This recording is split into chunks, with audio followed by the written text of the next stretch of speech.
不开玩笑，美团闪购马上就到，感谢30分钟好货到手的美团闪购冠名播出。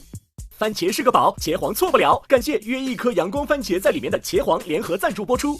让生活更开心，感谢国民白酒老村长特约赞助播出。96倍乳黄金续航母源自护力，感谢 A2 紫药 HMO 奶粉赞助播出。大容量随心开，想去哪儿嗨就去哪儿嗨，感谢大空间的极狐汽车 T1 赞助播出。找回状态，脉动回来，感谢随时随地帮你 call back 好状态的脉动行业赞助播出。聊天吃乐事，分享更快乐，本节目由片片薄脆乐事不停的乐事赞助播出。真好笑，真有机，本节目由3方认证真有机的海天有机赞助播出。新一轮脱友全国巡演已正式开启，微信搜索效果小程序参与许愿活动，朋友们就有可能来到你身边。各位好，欢迎大家回到脱口秀和他的朋友们第2季的半决赛。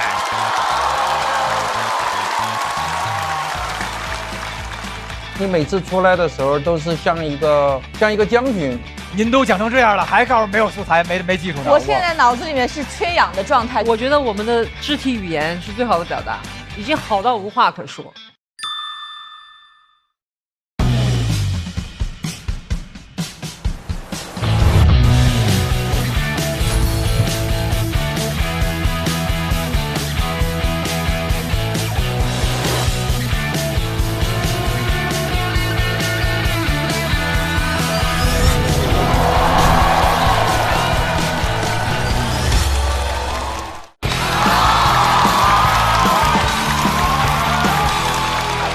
开玩笑，美团闪购马上就到，感谢快乐不止一点点的下一代购物方式，美团闪购冠名播出。番茄是个宝，茄皇错不了，感谢约一颗阳光番茄在里面的茄皇联合赞助播出。让生活更开心，感谢国民白酒老村长特约赞助播出。各位好，欢迎大家回到脱口秀和他的朋友们第2季的半决赛。我们的比赛仍然继续，马上要上场的这位朋友，真的在我们的节目里走出校门，走入社会，让我们掌声欢迎李玟。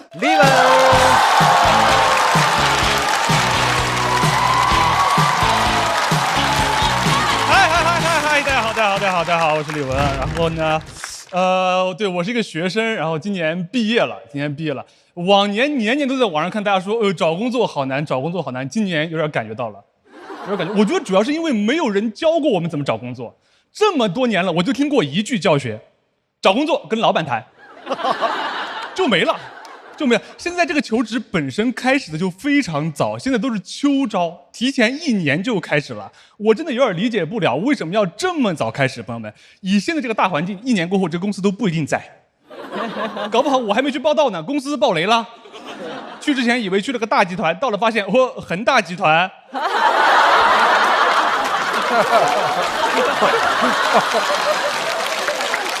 现在这个求职的流程本来就很长，以前投完简历就面试了，现在面试之前还要做测评。有人做过测评对吧？太多测评了，逻辑测评、智力测评、商业认知测评、心理测评，就感觉那个公司啊，他要你逻辑高、智力高，还要有商业头脑，心理还要健康。什么工作需要这么多能力啊？美国总统都不需要这么多能力。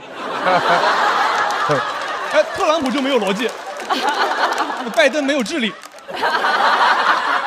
肯尼迪最后甚至没有头脑，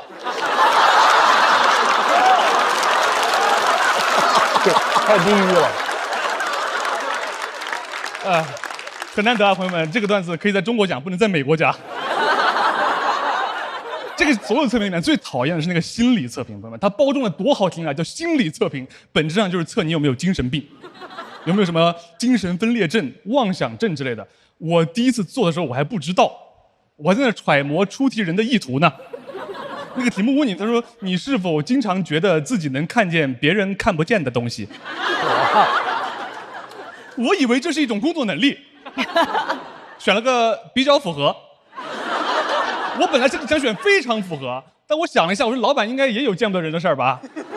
我甚至幻想过，我甚至设想过，老板到时候面试的问我，他说同学，你能看见什么？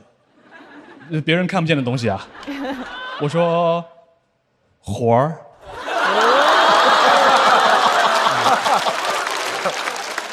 好不容易通过测评了也不简单，你去面试，现在什么岗位都要你有实习经验，朋友们。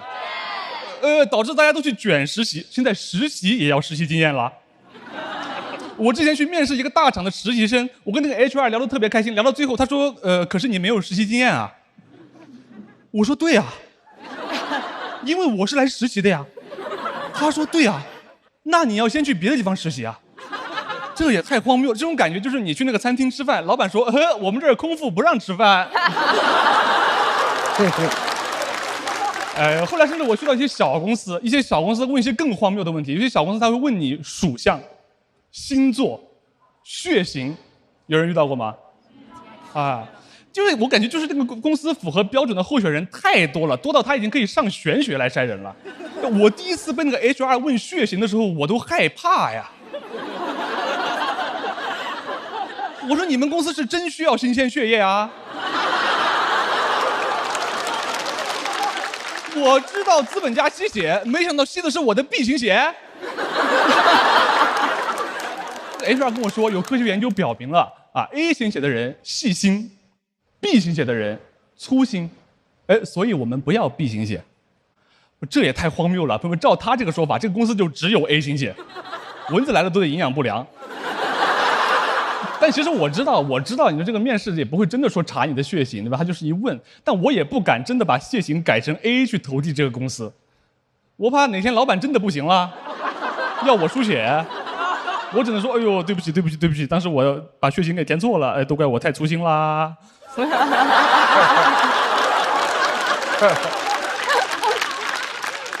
我觉得现在开始问这种问题，让我有种感觉，就是找工作这个事儿有点靠运气了。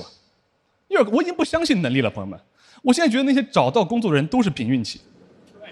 我现在看不上那些人，我现在谁也看不上，我连诸葛亮都看不上。我觉得诸葛亮也就是赶上了当年大环境好。东汉末年大环境太好了，3家国企在招聘。还有个叫徐庶的给他内推。诸葛亮什么也没有干，朋友们，他什么也没有干，他就坐在家里面 ，boss 上门直聘了。我接受不了。诸葛亮要是活到今天，肯定找不到工作，他的那个经历太差了，先帝创业未半，中道崩殂了，扫把星。还有个哥哥诸葛瑾在晋对公司，那背调也过不了。最重要的，朋友们，他出山的时候就已经27岁了，已经不是应届毕业生了。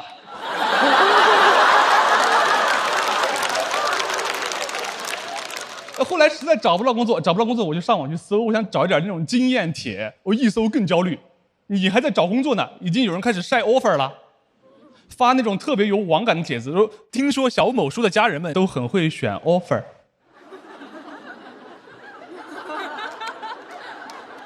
你听谁说的？家人们哪有 offer？ 家人们只有 suffer。这个梗需要一点4、6级啊。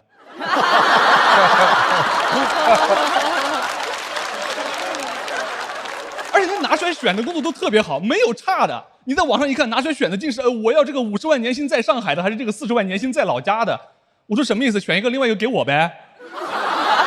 感觉他就不是想选，他就是纯炫耀。像一个河神，他从那个河里面飘起来，他说：“我有一把金斧头，还有一把银斧头，我厉害吧？”我转手就把小某书删了。后来真的一直没找到工作。后来我偶然在朋友圈刷到了一个学长，他说他开了一个求职辅导机构，1年赚了200万。我当时很好奇，我就问他，我说：“哥，你的生意秘诀是什么？赚这么多？”他说：“很简单啊，就是推销课程嘛。”没有人买就贩卖焦虑。这秋招一开始就在网上去发，听说小某书的家人们都很会选 offer。谢谢大家，就讲这儿，拜拜。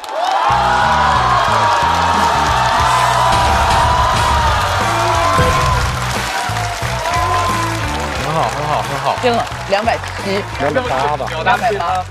李玟锁票倒计时。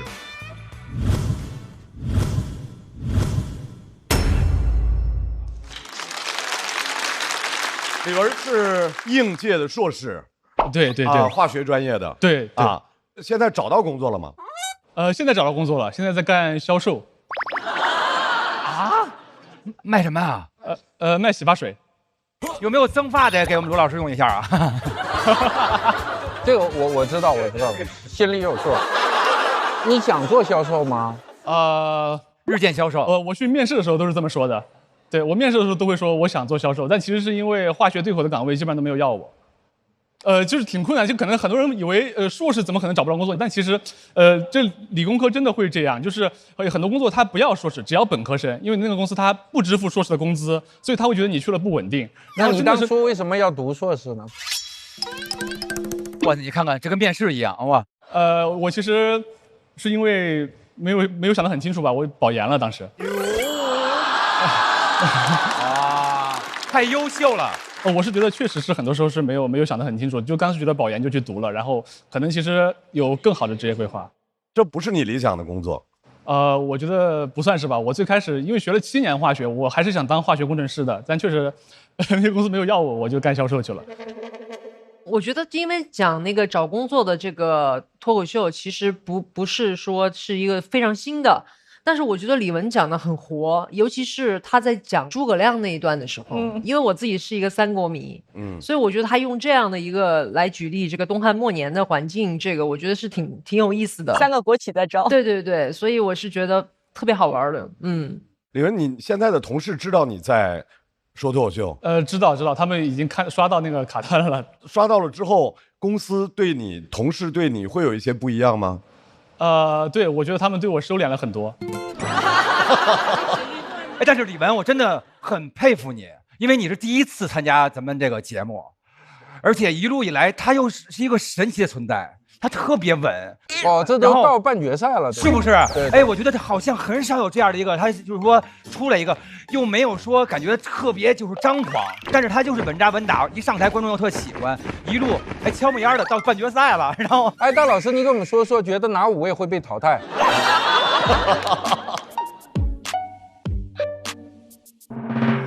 咱们要是说能算命还干这个吗？对不对？行嘞，我觉得前途无量，特别棒啊！坚持住，就差这最后一哆嗦了。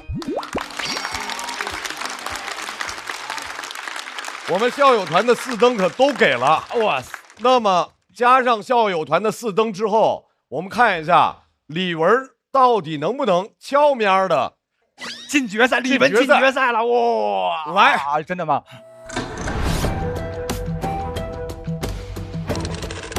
这个真是奇迹，我觉得就特稳。我感觉进了，应该是进了。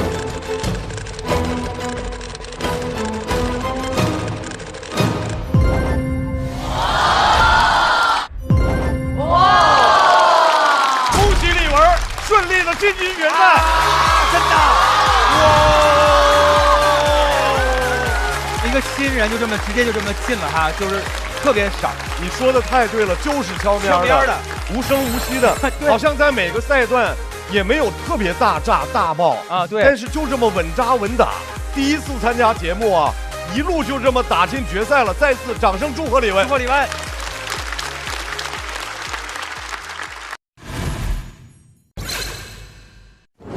你就觉得李玟怎么进来了？就是李玟是谁呀？可是李玟就在呢，然后李玟还进总决赛了。他是悄没烟的一个对邪门的就进来了，他是邪门派的啊。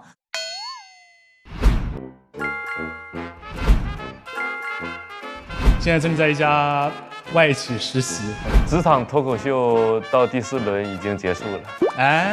不是，我说我是成都人。你知道我们的川渝演员还有谁吗？贾浩啊，大刀啊，大不丑啊，大头，贾浩，贾浩，王丽，贾浩，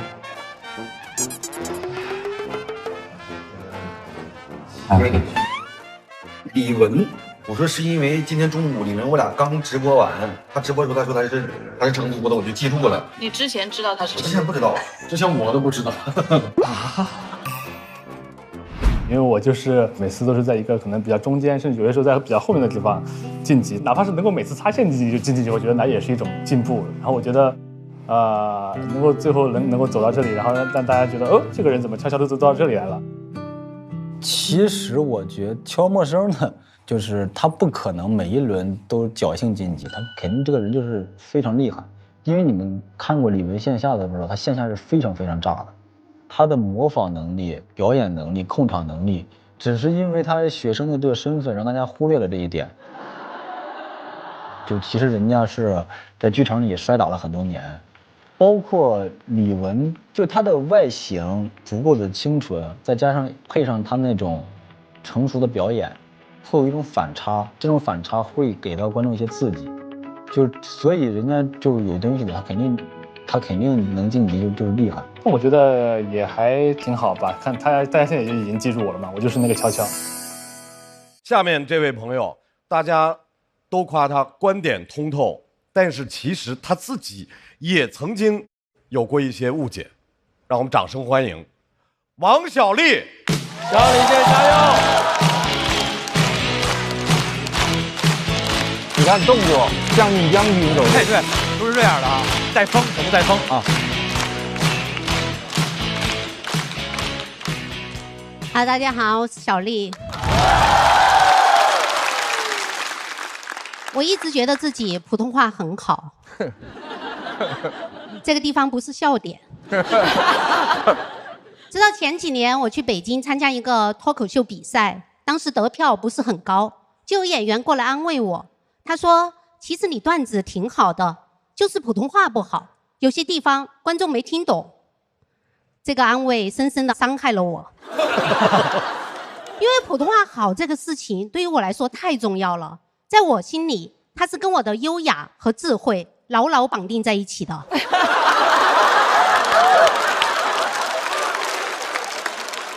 我普通话好，我就是个都市丽人。我普通话不好，我就是个讲川普的中年妇女。我根本没有办法接受我普通话不好，所以我当时就选择了不相信他说的话。我怼他，我说你不懂，不要乱说，我段子哪里好了？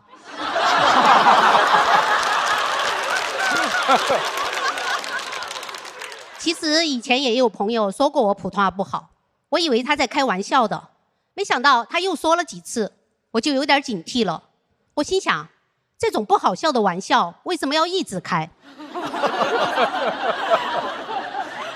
然后我就推断他应该是喜欢我。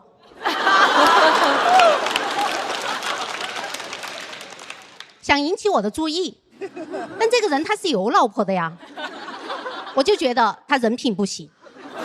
我想跟他说出轨是不对的，但是我又不想跟他撕破脸，所以有一次他又说，他说你普通话不好，我说你老婆挺好的呀，然后他就愣住了。我心想点到位了，他应该已经开始反思了。我其实不是盲目自信，我以前去广西的时候，别人都说我普通话很好，他们还问我是不是北京人。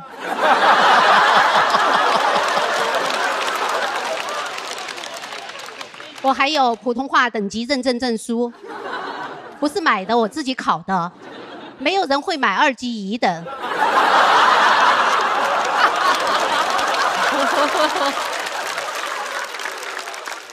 直到去湖南卫视做一个综艺节目的编剧，那个节目是汪涵主持的，就有个环节是让编剧上台点评，因为节目在录嘛，所以我就用我觉得最标准的普通话，我说杜丽娘是一个标准的悲剧人物。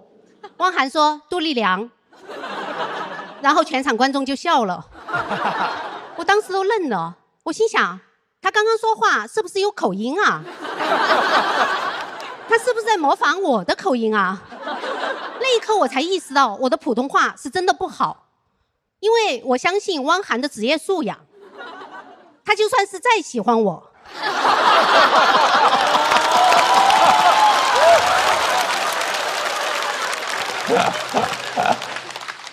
也不会在录节目的时候跟我开这种玩笑嘛。那我普通话不好，我还能当都市丽人吗？还是说讲川普就只能当成都市丽人？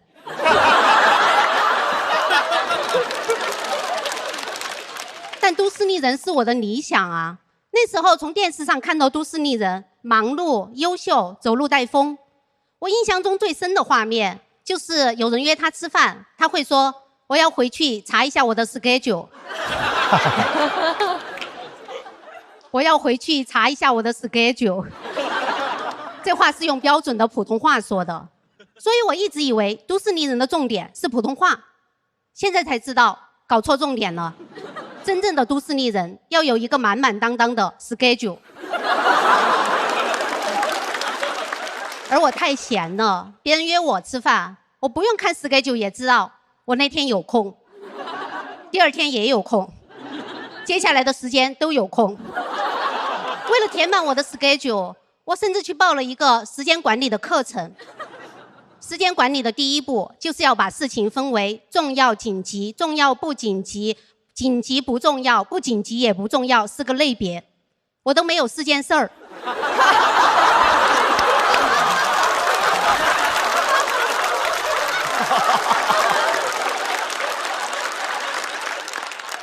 我问老师，我说那吃饭算哪一类？老师说分类前应该先把吃饭、睡觉这些事情刨除掉。我心想，那我不是就只剩一件事情了，逛公园？老师说逛公园这种事情不紧急也不重要，建议不要做，也可以花钱雇人做。原来我只要有钱，我就可以不用亲自逛公园了。可惜我没有，只好浪费时间自己逛。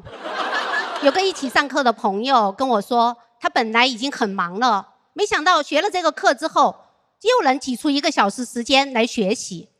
我心想，我一天就工作1个小时，要是再挤出1个小时，那我不是24小时都没事干了吗？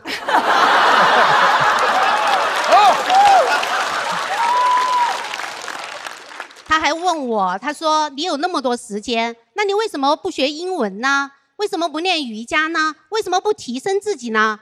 这些问题问得很好，我赶紧把它们写进了我的 schedule， 然后花时间慢慢想。想了很久之后，我发现我只是想像电视里的都市丽人一样，看起来很忙，但不想真的做事儿。所以我不是真的想当都市丽人。我跟朋友说，我说我不想再当都市丽人了。我朋友说啊 ，What are you talking about？ 什么东西啊？我说我一直在当都市丽人，你没发现吗？他说完全没有啊。我又问了几个朋友，发现没有人发现我在当都市丽人。他们还问我为什么要悄悄当。我说我没有悄悄当，算了，我不当了。从今以后，我要随心所欲，为所欲为。没事干的时候我就发呆，想浪费时间我就浪费时间，想怎么说话我就怎么说话。牛奶奶找牛奶来买牛年牛奶。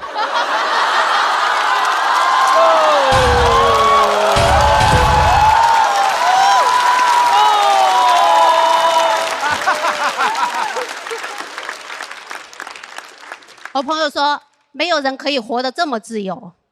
我说真的吗？我不信。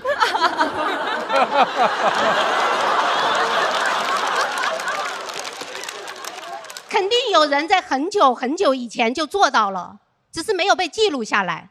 那我们就从现在开始记吧。有一次我的小侄儿问我，他说小姨，你为什么不结婚呢？这个问题很多人都问过我，但我从来没有认真的回答过。但是他只有5岁，我觉得我的答案可能会影响他的爱情观、婚姻观，甚至人生观。我觉得我应该认真的回答他的问题，用他听得懂的方式。所以我跟他说，我说在很久很久以前有一个女巫，她说着一口2级1等水平的普通话，每天睡到自然醒，饿了就要吃。她爱思考，有主见，与众不同，并且用副乳换回了梦马相。从此以后，她过上了幸福快乐的生活。直到有一天来了个小男孩，小男孩问她说，女巫女巫，你为什么不结婚呢？然后女巫就把她变成了一只蛤蟆。谢谢大家，我是小丽。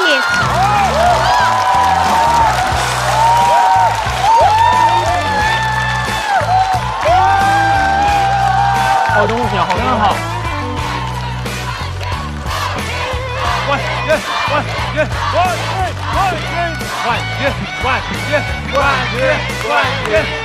军！冠军。来，各位，小丽的锁票倒计时。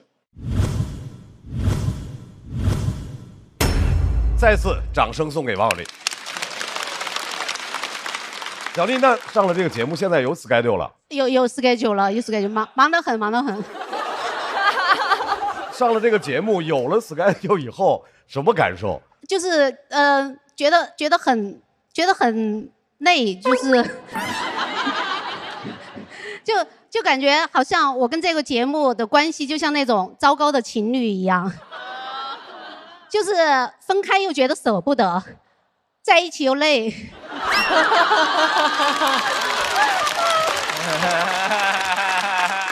小丽这次的表演，好像因为这已经到了半决赛了，而且大家都喊冠军嘞，真的。而且听小丽每回都感觉大家都想成为小丽这样的人，是吧？就是那种她心中有一种特别，这叫都是丽人，哇，太棒了。然后都是丽人，都是丽人，就感觉这个世界想到小丽，就会觉得这个世界多了一份美好，特别棒。希望小丽，冠军了，您要是冠军了。大佬说的特别好，刚才全场都在喊啊，我就想请问一下，小丽在你的设定里面有没有拿冠军？我自己吗？啊，我还是就是要根据现实情况来。没有，你把你的 schedule 改一改，8月29号拿冠军那天，那天总决赛啊。刚刚大老师说，每次听小丽姐讲的内容会是一种特别美好的啊。我觉得她的这种美好，其实可能是帮我们解开了某一种束缚。对，另外一个，作为一个四川人，我觉得对于普通话这一点，我从小我们就有一句话叫“天不怕地不怕，就怕四川人说普通话”。就我从小就听这句话的，而且我们有一些话其实跟普通话的那个意思其实是会有点不一样。比如说我们说怂，这个娃娃好怂哦，是什么意思？北京话怂就特别胆小、懦弱，对，懦弱。但是我们的那个意思是这个人很嘴馋。哦，是这样吗？没事儿，春春说的都是对的。不对吗？难道不是这样吗？难道是我妈骗了我的？我们一直这么说呀。啊，不是吗？难道我回去要问问我妈了？我们老家可能跟春春老家可能不一样，就是因为四川也有很多在方言里面的分支，对分支，对。那我那个话等于说是不是青羊区的话呀？我也在青羊区。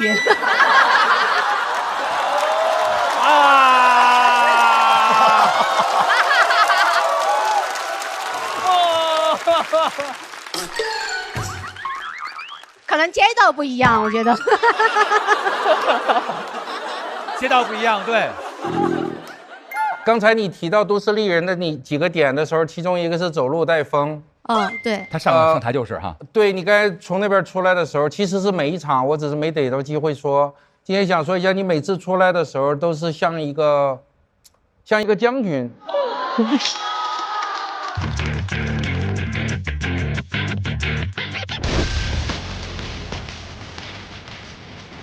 他每次出来的时候，虽然这屋里的风没变，但他就是走路带风了，衣服下摆也是飞起来的。所以我刚才跟大老师说，快看快看，是，真的这样，一点没有夸张，真的非常离谱。然后就那个酷的劲儿。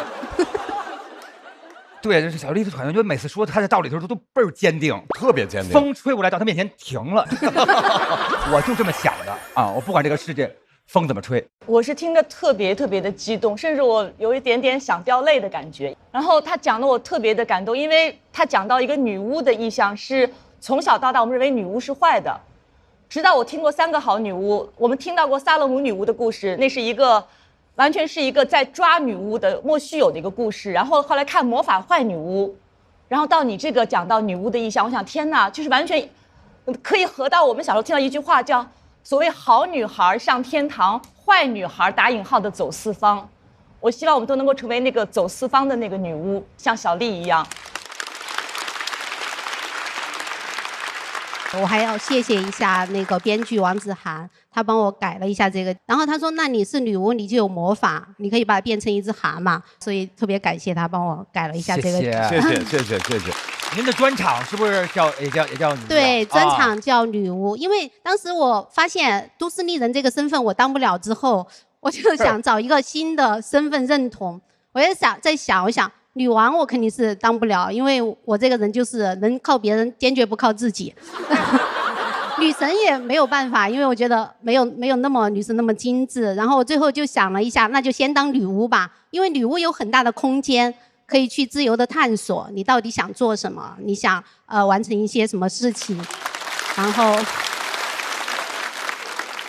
所以当我做那个专场之后，我就在想，其实女巫在我的定义里面就是你不按照社会期待的活着，也能活得很自在，那就是女巫。对，这就是我自己给她的一个定义。很多人会说，哦，她就是天选之女，她的家庭太特别了。但好像还不仅仅是来自家庭的支撑，就她是个很特殊的一个人。但我希望她这种特殊能够变成更多的，变成某种共性。我希望我们都能够像她一样，出场设置就是如此。哇，对我认知好清晰啊！超级好，女巫哇，把你变成一个蛤蟆，就只记得在台上出现的时候，我非常快乐。这是什么东西啊？像个女巫一样催眠了我。刘奶奶喝牛奶，就是那个。我那天去吃饭的时候，然后碰到小丽姐跟她的内容导演，小丽说：“哎呀，不想改呀，不想试了，太晚了，我得休息，好好照顾自己是最好的。”然后这就炸了，我是觉得真的很天才，女巫。我怀疑她是有一些神秘的配方，然后兑了一些神秘的药水。因为我也是没有去遵循家庭的一些规训。想办法在自己能力范围内去支持周围的女性，是我们谁不是女巫呢？太棒了，小丽是一个场场让人惊喜的脱口秀演员。对，而且特别充满希望，对一些啊。校友团的4灯全都给了，必须的。在大家满场都在喊着冠军冠军之后，王小利会获得多少支持？很满意，我现在越来越感觉到跟观众的那种连接。294、293。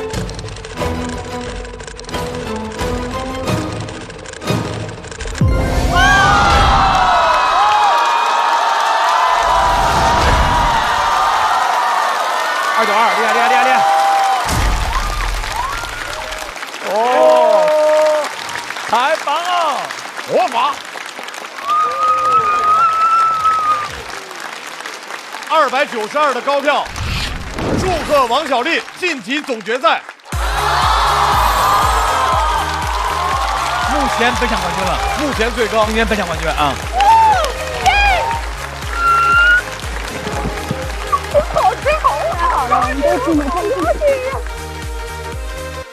各位朋友，小丽都演成这样了，这个场子不好接啊。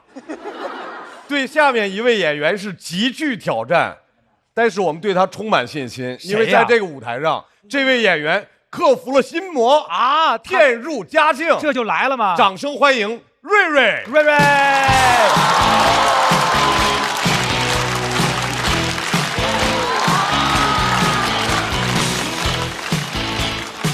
哎，大家好，我是瑞瑞，谢谢大家。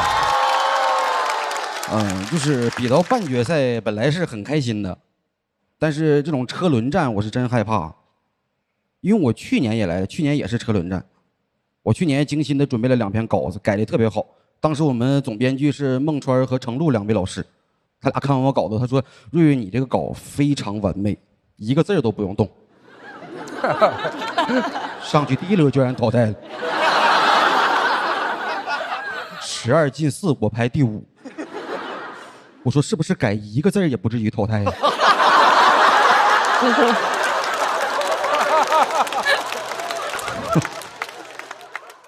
然后当时川儿个人特别好，他鼓励了我，他说12进4你排第5，这种成绩属于惜败呀。他说复活赛你好好打没有问题，你复活赛那稿子非常完美，一个字都不用动。复活赛16进3，我第4。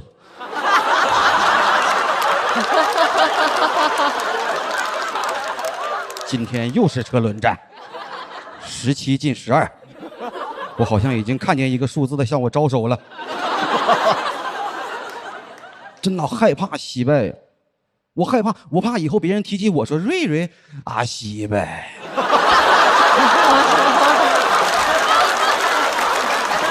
啥呀？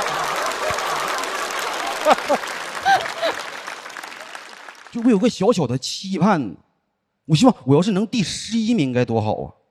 就想尝一口险胜是什么味儿的。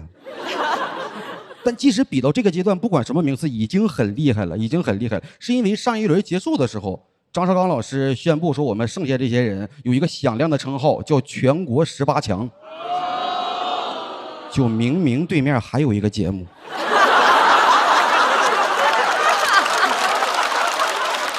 说得很缜密。你是怎么敢这么宣布的呢？全国18强，你知道我们两边节目的演员最后还是会在线下相遇的。一见面聊天说你成绩咋样啊？我说我全国第11。他说咱俩好像双11了。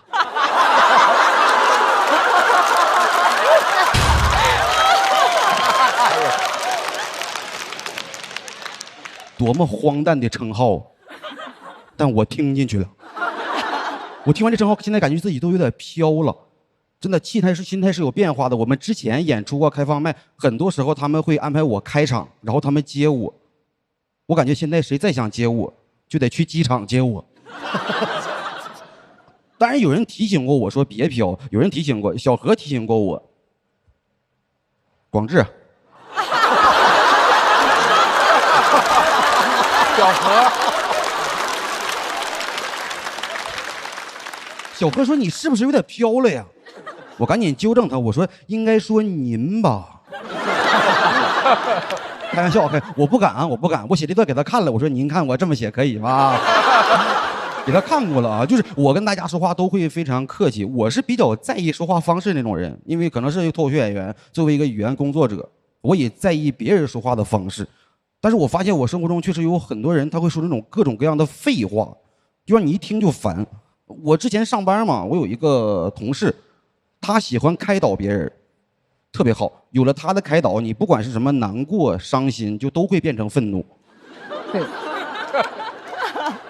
我之前跟一个同事在公司吵架了，原因就是他拿我家人开玩笑，我很介意，我感觉他就是嘴贱。然后吵完之后我特别生气，那个同事过来开导我。他说了一个特别流氓的话术，他说你别生气了，他你还不知道吗？他就这样嘴贱。我生气是因为他嘴贱。他告诉我你别生气了，因为他一直嘴贱。这什么道理？你打一个车，你说师傅你车有点臭，师傅说我车一直这么臭。你说啊，那我就放心了，我就放心。我就不理解，当时我怼他了，我在气头上我怼他，我说拿你家人开玩笑你愿意啊？可能是我语气有点冲，他说我安慰你，你怼我，你怎么跟疯狗似的呢？然后开始骂我，巴拉巴拉骂我2分多钟，最后一句话是这么说的，他说你要觉得我话说重了，你当我没说。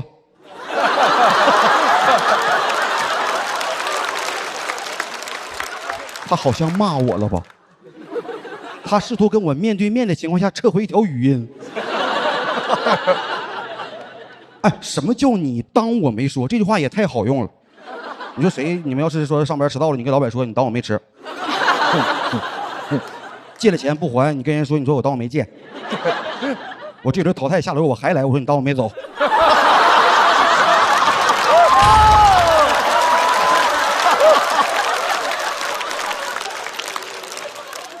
太不讲理了，这种话呀。就是我听过很多废话，还有一种人，就是他跟你说话的时候啊，他会浪费很长时间去想起了一个毫不重要的点。你跟他说话就有一种什么感觉？就一寸光阴一寸铁呀。我之前跟一个朋友逛街，走路的时候我说附近有厕所吗？我朋友就开始了，应该是有。这片我上个月来过，跟那谁嘛，跟那个，哎呀跟谁？哎呀就在嘴边，想不起来跟谁来着？哎呀。好像是刘哥，你等会儿啊，哎，刘哥，我都懵了，不是找厕所吗？怎么厕所刘哥盖的？就是他们说话不过脑子的时候，我感觉我受不了；有的人说话太过脑子，我更受不了。就是有的人说话，他之前他会用大段的铺垫，给你做免责声明啊，就一顿铺垫呢。这样可能有的朋友 get 不到我这个情绪点，我在这儿放了一个特别炸的梗，我给大家讲一下。当然了，可能是每个人对梗的理解和接受程度是不一样的。因为众口难调嘛，所以可能有人听完之后觉得不会那么炸。你别期待，这我没放梗。大家能 get 到我那个情绪点了吧？真的，我真见过这种。我之前上班嘛，我们几个同事坐在一起，集思广益的骂老板，啊，骂的特别尽兴。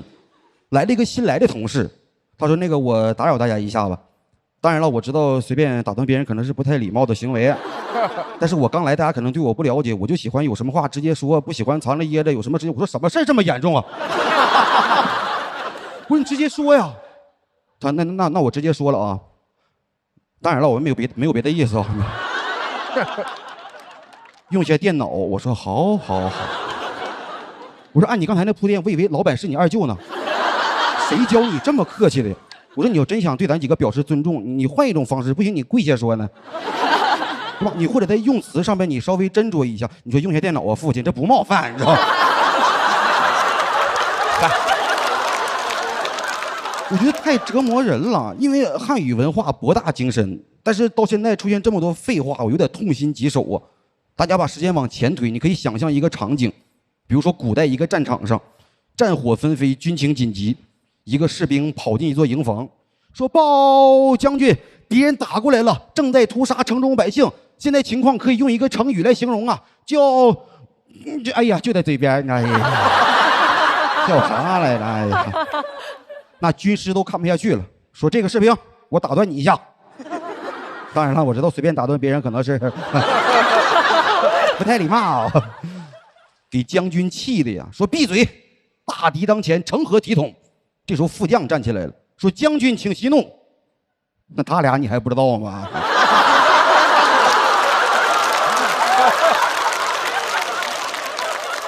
他俩就这样，他俩太难受了。当然，朋友，我今天讲这个段子不是要讽刺谁啊，就是我没有那个讽刺别人的那个意思，大家。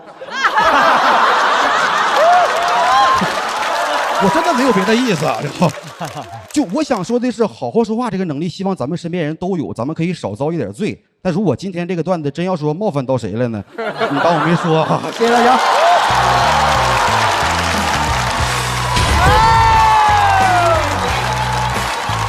太好了，又闻了。抓紧时间，瑞瑞倒计时。谢谢大家，谢谢大家。瑞瑞好棒啊！太棒了！刚才接小丽是有压力的，很有压力。我不知道为啥每一场我都接那种就巨炸的那种，然后都是来接。你之前接过？第一轮是接那个呼兰哥啊，呼兰哥，然后有一场接的是学姐，就小雪学姐。哎呦，我对那个是全场最高分那一次。对。然后呢？然后有一轮就是高寒在前面炸了，然后我们那一组基业我们几个那一组就一个人。我跟你说，就是因为你每回这个境遇啊，罗老师每回看演出都快脱水了，每回都替你一把汗，是不是？一直就是这一回又接住了，恭喜！谢谢。哎，春春喜欢今天瑞瑞的这个，特别喜欢。然后我也感觉这一期就是瑞瑞开挂了，而且我其实特别有共鸣，因为我身边有这样的朋友。他一开始就我瞎说啊，叭说完了一段话之后，他说我也不知道啊。对，而且还有那种特别讨厌的说，我这么说你别生气啊，然后就让后边一定要说一个你生气的话啊。有一句话不是当说不当说啊，那你别说，别说啊，一般都有这种。我还有一个同事，我们开会的时候，每次他的话都是，那我先抛个砖啊，对。这每次听的就是你何必要加这样的话？我还见过一个说，我特别喜欢瑞瑞这位选手，但是他今天的表现，你要开始自己怎么就是你？自我检讨了是不是？但是我觉得成长了。今天你那个比较神奇，是你讲的时候，大家那种除了爆笑，还有一些会心的微笑，是因为我们身边你说的那几种我们都见过，真的。但是你做了一个很可贵的贡献，就是我们生活里没有机会把那几个凑到一桌来。但你就给我们凑到那个军营的，最后出现了一个 sketch， 对吧？然后最后所以我们有幸把自己朋友在一个封闭小场地里全部见识了一遍，非常过瘾，对，非常过瘾，谢谢了不起，谢谢老师。我和大老师好像对瑞瑞有格外的真的是情感，真的是，你们眼光特别准。因为去年的时候我没觉得他怎么样，然后你们一直说，哎呀，好可惜，就是好可惜啥呀，就这么一轮游的有的是。哎呦喂！但是今年就跟疯了一样，疯了，这是他正常水平。但他今年跟去年的确不一样。去年他胆儿小，他去年也很好，但他今年完全像你说的开挂一样。这个多好玩啊！你自己觉得今年和去年最大的差别是什么？最大的差别就是可能是你经验多了一些，包括创作的技巧。你和厉害的人们在一起的时候，你会不自觉的就会提升，就会提升这些技巧。哦，那个小呼、小兰他们没给你那个，没给你指点一下。你当我没说？起范儿了。瑞瑞刚才接的是已经炸了场292票，整个半决赛最高的小丽啊，难接。但是接住了，好表演，我们还得看票、教团的4灯全给了。哎，在这个基础上，我们来看一下瑞瑞最后得到的票数。全国18强，18强吧，12了，要12了。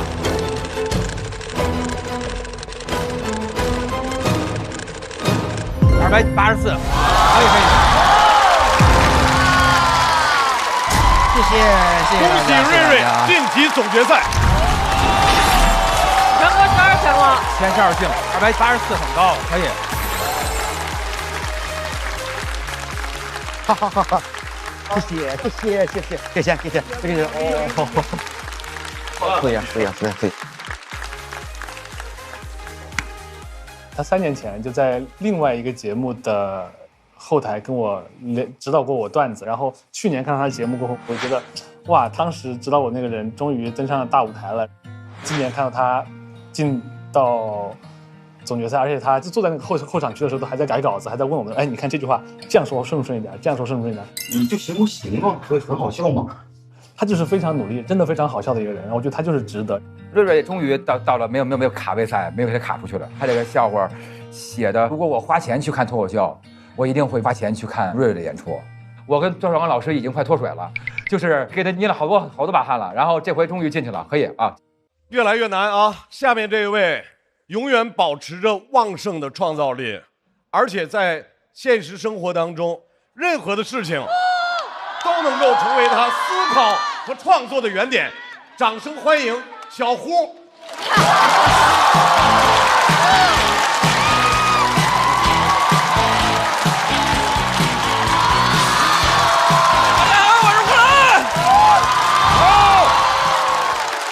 太好了，比到半决赛，哎呀，老朋友又是半决赛。前几年的时候比到半决赛，然后有2个选手，我不说是谁啊，有2个选手说比到半决赛了，咱们放松轻松，怎么现在都是转的？后来2个人在龙华寺碰着了，很尴尬，都知道对方是来干啥的。比赛前2天总归不是来求健康的是吧？我们去寺庙一般喜欢拜那个弥勒佛，啊，因为只有他长得像是那个能管喜剧的。啊，但我一般喜欢去拜那个送子观音，啊，因为我求观音给我送几个段子。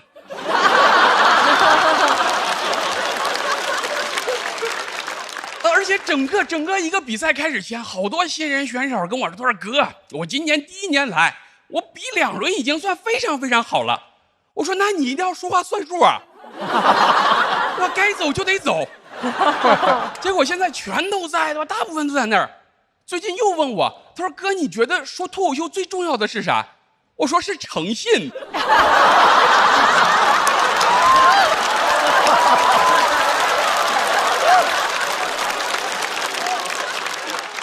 现在已经有选手开始找那些已经淘汰的，说你还有没有那些没用上的段子？你借我来用用，啊，到时候我写出来再还你，啊，借一个我到时候还你2个。我说怎么脱口秀已经开始上杠杆了是吧？人家比赛没赢还欠了一屁股段子是吧？人家啊，写稿本来就难，然后本来就写不出来。前段时间我半夜写稿，刷着那个说7月5号日本有那个大海啸，会世界末日。哎，不是，人在困难的时候是看不得这些消息的，因为人会兴奋。哦，我说这怎么还整出盼头来了？这我是7月1号刷着的。我说那接下来几天是写稿啊，还是不写稿呢？很纠结。后来决定还是要把世界末日要来的好消息先告诉其他选手。你不能只有我一个人害怕，对吧？你这独怕怕不如众怕怕。哎，我这些事情，你看这些事情我也不在网上传。你转发超过500，然后有麻烦。我多聪明啊，我口口相传。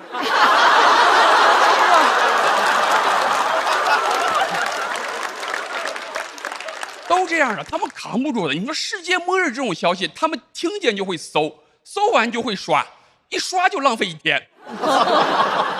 现在就是这样，哎，这个就是为什么这些坏消息像世界末日它就会流传的到处都是，好消息没人会知道的。哎，你去发一个帖子，你说7月5号世界会变得更加美好，没人会理你的，没人会理你的。这个比世界末日更像是谣言，是吧？哎，我觉得关于世界末日，我问了周围好多朋友，我也一直在问这些观众，我也可以问问你们，你们可以接受下一秒立马就世界毁灭吗？可以说大部分可以，真的，我问下来之后，90%以上都说可以。我觉得现在大家是这个想法，就是我还没活够，但是要是一起毁灭也不是不行。对，哎，对。关键得一起。对，你不能那海啸来了只把我冲走了，那大家不会说哎呀世界末日，大家只会说苍天有眼啊，哎呀，对吧？哎，你看咱虽然这么说，但我觉得没人希望世界毁灭，但我觉得这个一起毁灭可能是我们从小到大遇到的最公平的事儿，有钱的没钱的，有门路的没门路的都一起，电影都不敢这么演。你想想看嘛，咱看那个电影《地球毁灭》，即使有飞船，那些飞船会带走一些什么？你看过什么科技技术精英，还有一些达官显贵？你觉得这里面会有我们吗？你觉得会有你们吗？不是，你们别生气，是吧？你们别生气，啥达官显贵被大巴拉过来坐这儿看脱口秀是吧？哎呀。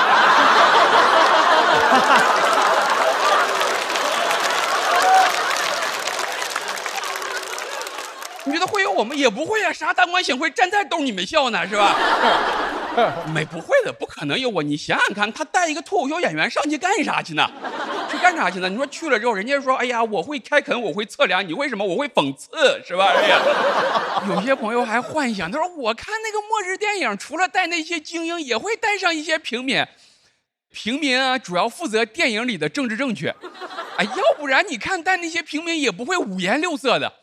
不是，我说末日的时候你收集起这些人也花了好几天吧。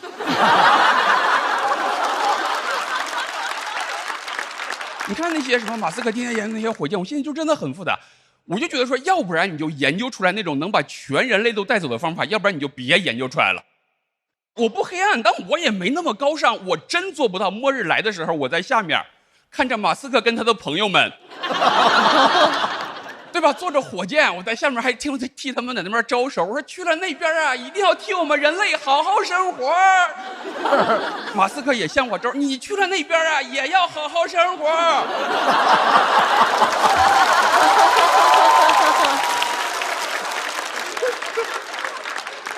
快留步，别送啦！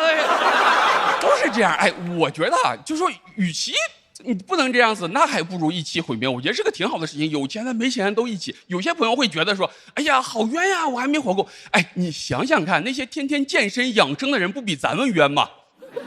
是吧？咔咔咔咔练了半辈子。海啸来的时候，我但凡有几分钟时间，我都想拉过来一个爱健身的朋友，我问他，我说你那个卧推多少来着？我觉得就是这样，经常说老天无情，我觉得就是因为他对每一个人都无情，所以他才公平。你天若有情，这事儿才可怕呢。哎，你说天若有情，他能帮谁？马斯克天天给他刷火箭。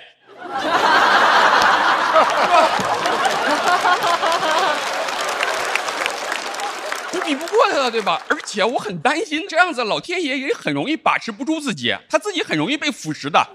没过多久，老天爷也会被压到那个天庭，往那一站，说：“我当时也是有侥幸心理，没想到你们能查到我头上，真的是天外有天啊！”哎呀，我最后就想说，我觉得如果末日来临的时候，马斯克如果真的能带所有人都上了飞船，等我上的时候。我希望是马斯克拦住我说：“你看看你是不是以小人之心夺君子之腹了？”谢谢大家，我是呼兰，谢谢。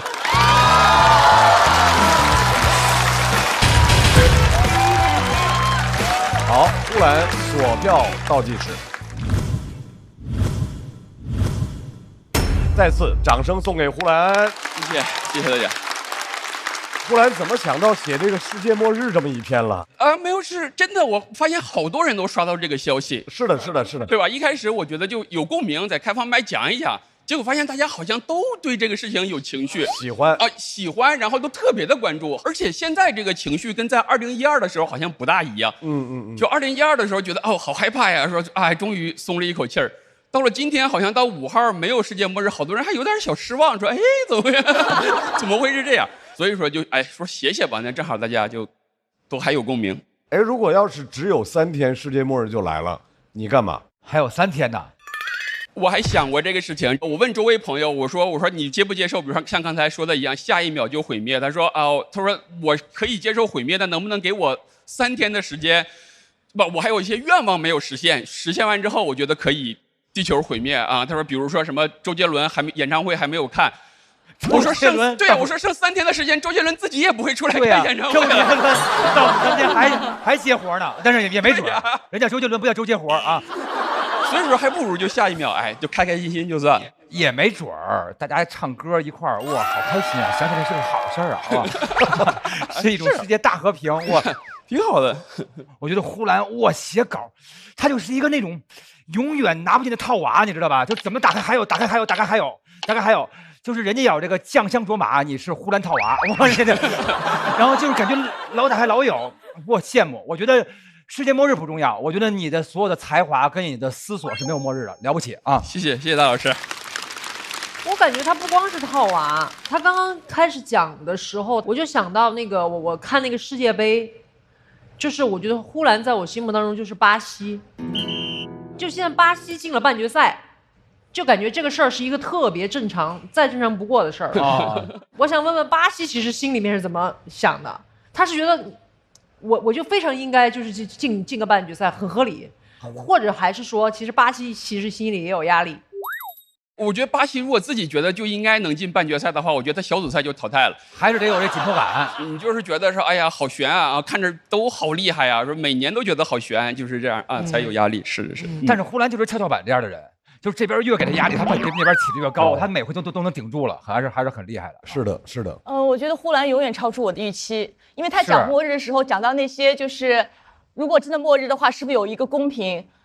特别像我当年有个电影，1998年一个电影叫《Deep Impact》，天地大冲撞，就是人类建了一个诺亚方舟，然后又选一些，居然里面还选了个主持人，所以我记到今天。但他又超出了这部电影带给我的，当时我有同样的困惑，我说。世界末日主持人那么重要，会被带到外太空去吗？但他又超出我的预期。他最后点到的是，老天无情不可怕，老天有情才可怕。我觉得这个好棒，非常妙。这个角度，哇，好清奇！再次掌声送给呼兰，谢谢大家，请看呼兰的得票情况。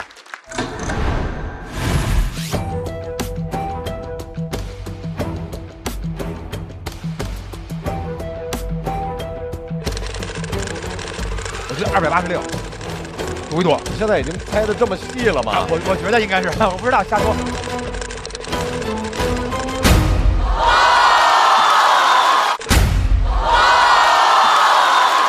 谢谢大老师，谢谢。大老师谁了？黑幕。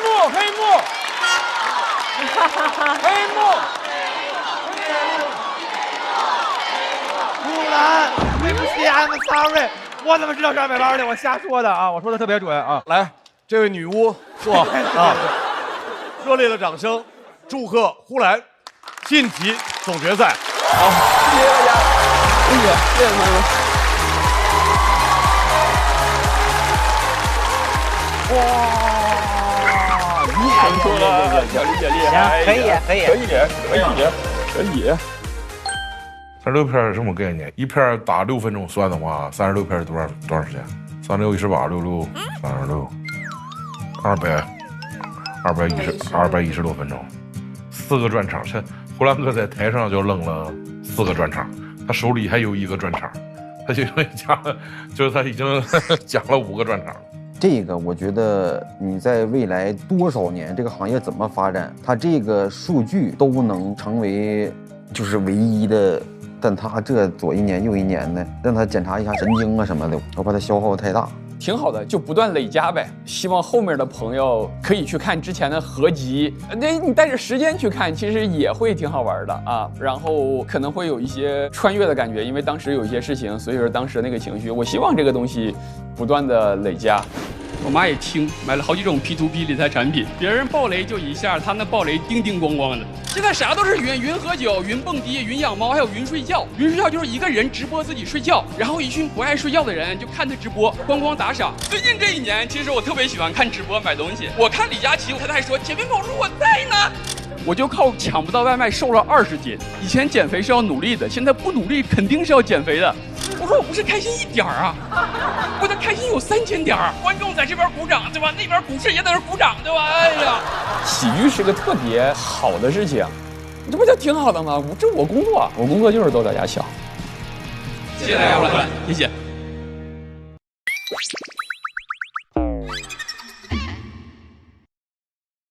看看我这段子写的咋样？问茄子翻个面是什么？翻个面，番茄。那么再问，为什么有的番茄容易脸红？因为它没做防晒，是阳光番茄的哦。我这本来有2颗阳光番茄呀，请问另一颗去哪里了嘞？被做成茄皇啦！因为每种茄皇里都有约1颗阳光番茄。番茄是个宝，茄皇错不了。果然酸甜浓郁啊！为啥脱口秀演员这么爱吃茄皇？因为番茄有梗。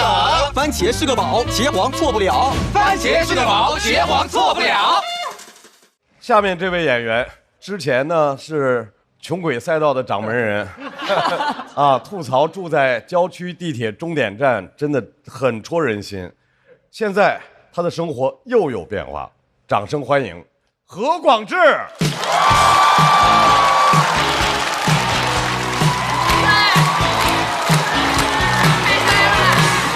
谢谢，大家好，我是广智。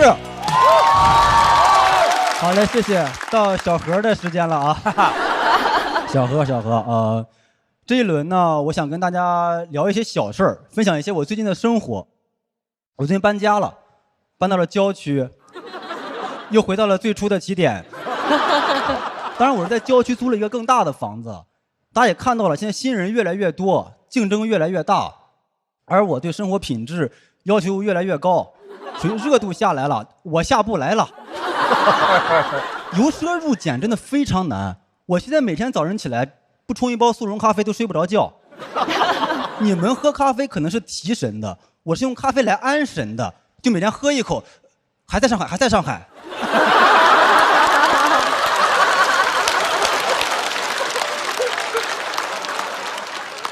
郊区跟市区其实差不多。我之前住的那个房子是看苏州河比较方便，现在住的房子是去苏州看河比较方便。缺点是郊区不好打车，有一次太晚了，我从黄埔打车回青浦，师傅说青浦黄埔太远了不接，我也没想到出租车这个行业也开始青黄不接了。去虹桥很近，但那边很容易上错高架，你弄不好就上高速了。有一次早班高铁去南京，迷迷糊糊的我就听到那个司机在跟导航吵架，他对着导航连说了3个我去，哎我去，哎我去。当说到第3个我去的时候，我就知道南京我去不了了，赶紧改签吧。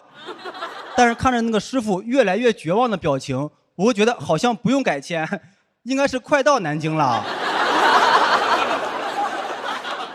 郊区的消费很低，但还是能花出去一些冤枉钱。网购了一些新家具，卖家提醒我需要自己动手组装，我说行，就喜欢这种器械拼装的快感。很快收到了2个扳手，4条快递，我说真好，买的拖把这么快就到了。拆开铺了一地，说明书说地上这一摊是一把椅子，在地上那一摊，我仿佛看到了江苏地图，散装的，给我气笑了，气得我差点没有站住，但是因为没有椅子，我还是站住了。我并没有慌，因为我对自己的动手能力还是非常自信的。坏就坏在这个自信上，因为太有自信了，前边每一下都拧得特别死。后来是怎么意识到装错的？它本来是个躺椅，拧着拧着就站起来了。我说这是给他拧疼了。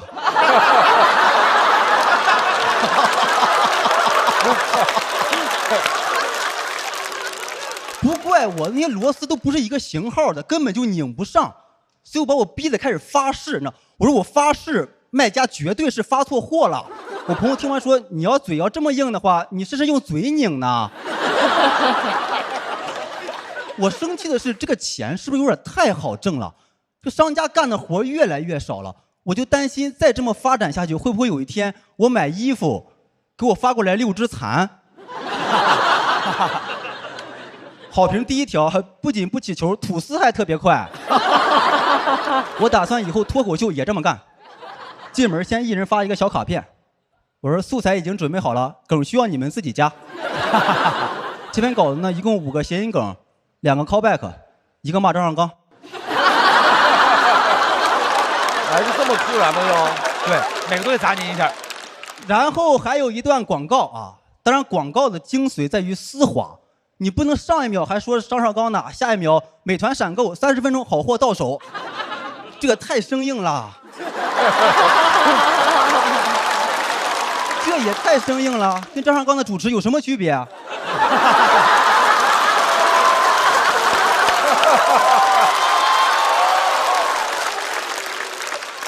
我搬家还有个原因是我之前那个房子越住越别扭，我是在房租的最高点入住的。我住进去之后，周围的租金就开始降。以前还能忍，直到有一天，我的好朋友梁海源搬到了我家楼上，一模一样的户型，比我便宜整整2000。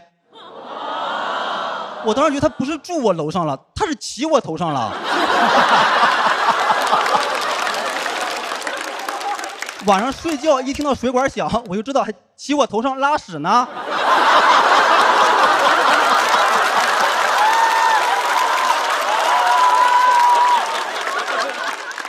朋友们来家里玩，避免不了要对我俩的房子进行比较，说我俩格局是一样的。我不这么认为，我每个月比他多交2000块钱，我觉得我的格局更大。最可气的是，他搬进来之前，没有人知道这个事儿。我之前只是吃一个哑巴亏，他现在一嚷嚷成喇叭亏了。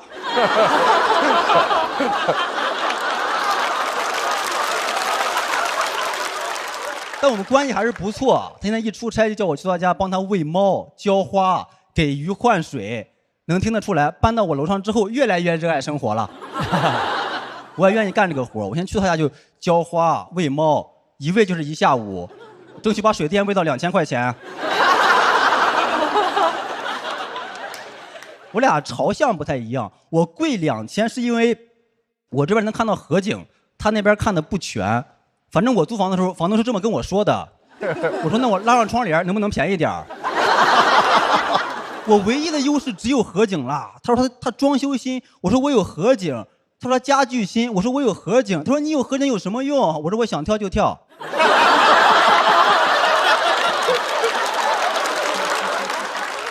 我在那个房子住了3年，我第1年续租的时候，已经远高于市场价了。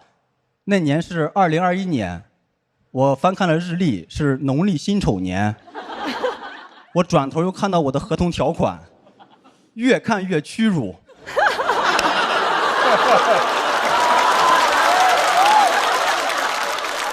怎么100多年过去了，还有不平等条约呀？那个合同上面还盖了一个红色的章，当时没看清楚是什么章，现在看清楚了，是李鸿章。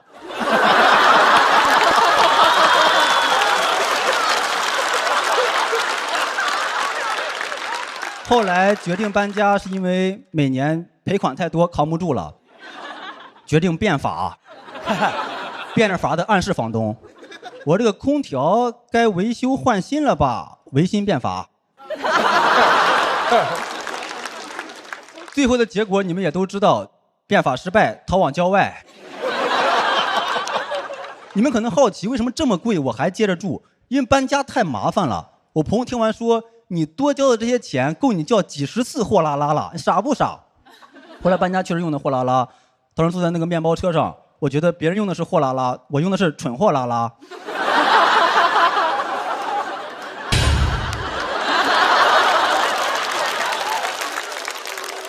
我是那种就是我不好意思说降房租，然后房东也不提，我俩一个静音一个免提，弄得我都快欠费了。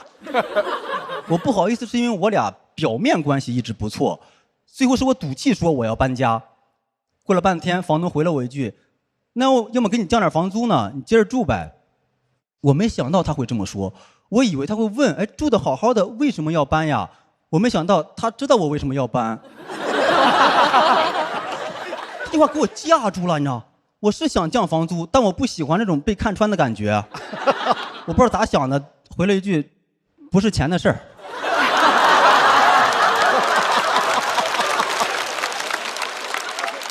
我要是答应了，那么就坐实了我前2年是冤种吗？我知道这房子是住不了了，因为窗户纸被他捅破了。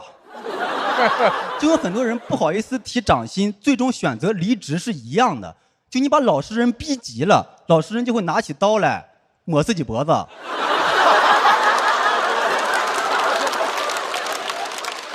最后发现那些头掉在地上都长一个样，仔细一看都是冤大头。我搬走之后呢，又刷到那个中介把房子给挂出去了，比之前便宜3000。我赶紧把它截图发给了梁海源，我说祝你睡个好觉。蒋中将。合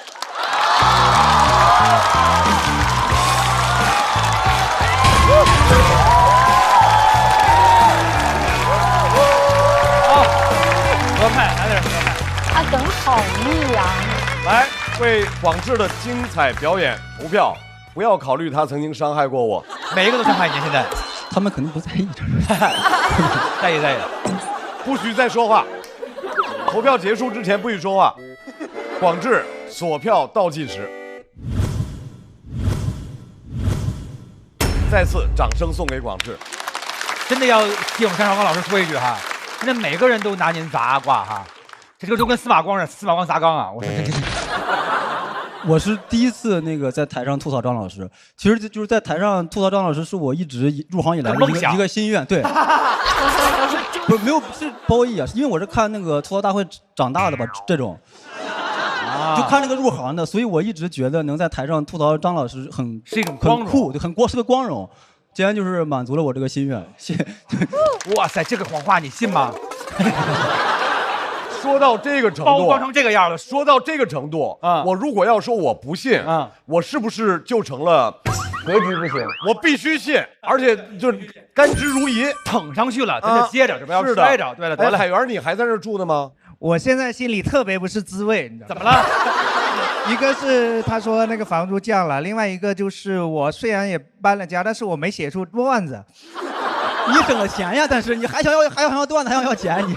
但是我搬家也是有原因的，因为贾浩搬进来了啊，然后贾浩搬进来，他的房租只比我贵500块钱，但是房子比我大很多，我心里很不平衡。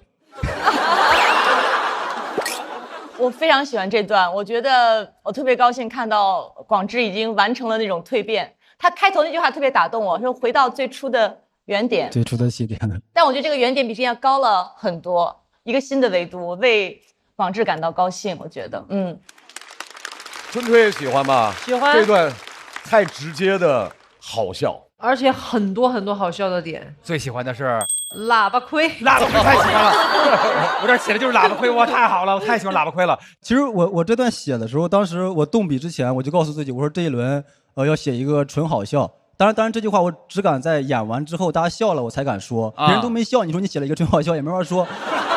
所以就是我当时写的时候，我觉得这个事儿肯定特别小，没有办法有更大的表达了。我本来也没有表达，我就只能把梗写的更多更密了。我自己就还挺满意的，就是这个。我觉得他创作的时间应该是挺短的，因为我去参加过你那个读稿会嘛，那个时候精彩的不是足够多，但这么短的时间你又写出了这么多东西，我这么感觉你好像很鸡贼的，其实又回到了旧赛道。是的。是吧？对对对，就是你看以前他就是讲穷没有钱那种穷鬼赛道，现在是他不缺钱了，但是他会讲说他很在意那个1-2千块钱的差异啊，那个。对，他内核其实还是一个穷，对，悄悄潜回了那个穷鬼赛道。我解释一下，罗老师，是因为我前2期不是已经播了吗？啊。然后有一些之前喜欢我的朋友说我不接地气了。啊，因为我很纠结的是，有一波人说你不能老讲穷，然后还有一波人说你不能讲别的啊，我不能看到你有钱，所以我就是一期那个一期这个，我就老一辈艺术家被老粉丝绑架了，差不多是这么个意思吧。好，来再次掌声送给广智。下半场是不是杀疯了？对，每一个都很强啊，平均的厉害。哎，是不是下半场所有人都是直接晋级？是的啊，截止到目前为止。下半场全都是直接进的，没事，不着急。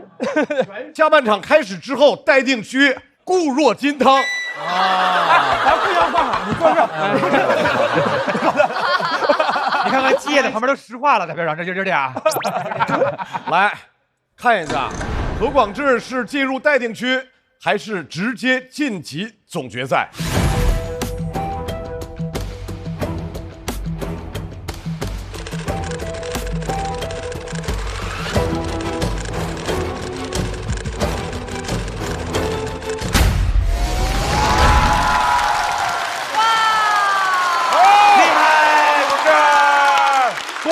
何广智晋级总决赛。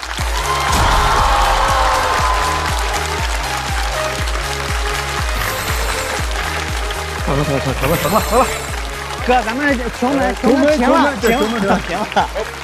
明年有奖比了。咱跑到位了。今天整体比赛心情？非常的开心，已经2轮没有这么开心过了。我就是觉得不全力以赴，可能就得淘汰了。我这一轮压力是很大的，我就是害怕新人，现在的演员学习能力都比我们那时候要强，就我们可能花1年要学习的东西，他们1轮就学明白了，然后他们又新鲜，又有特点，所以我觉得比赛当中很容易被他们打败。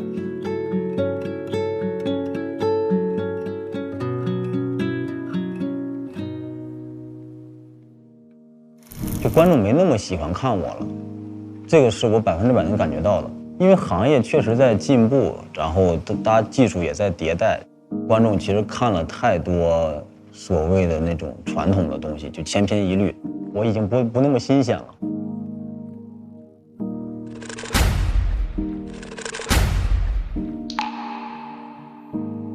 我还没有享受过我人生的巅峰呢，我一直以为我这些年在朝着我人生最完美的一个状态在攀爬，结果爬着跟我说，哎，你算了，拉倒吧，你这辈子不就这样了，你的巅峰过去了。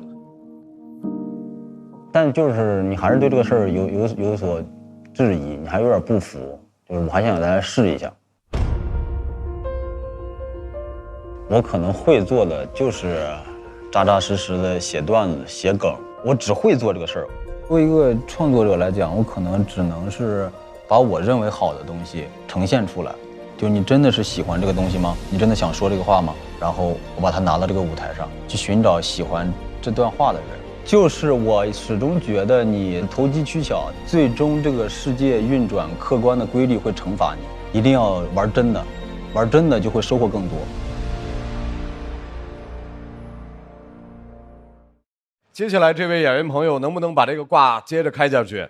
下面这位朋友来自四川，应该说在他走到今天，离不开背后的很多人啊。所以今天这位朋友要跟我们分享一些背后的故事，掌声欢迎贾浩。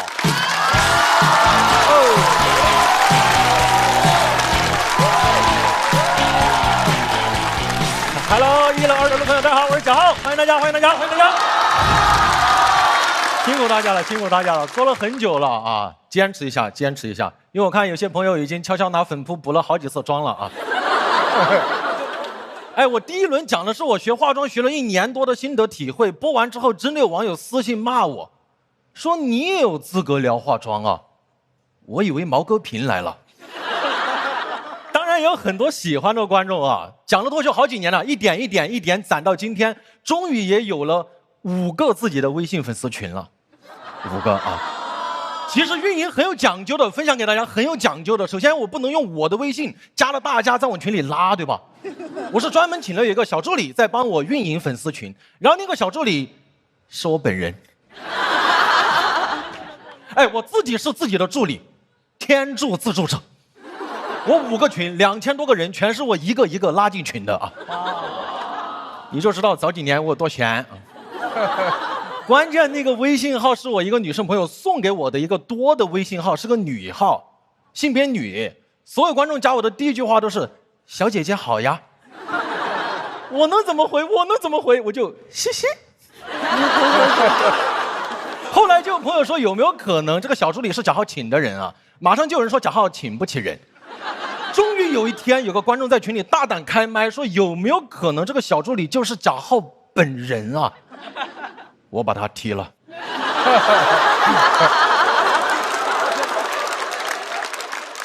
其实除了这5个粉丝群以外，我刚刚入行，刚上台就已经有了自己的第一个初代粉丝群，这个群名又叫“相亲相爱一家人群”。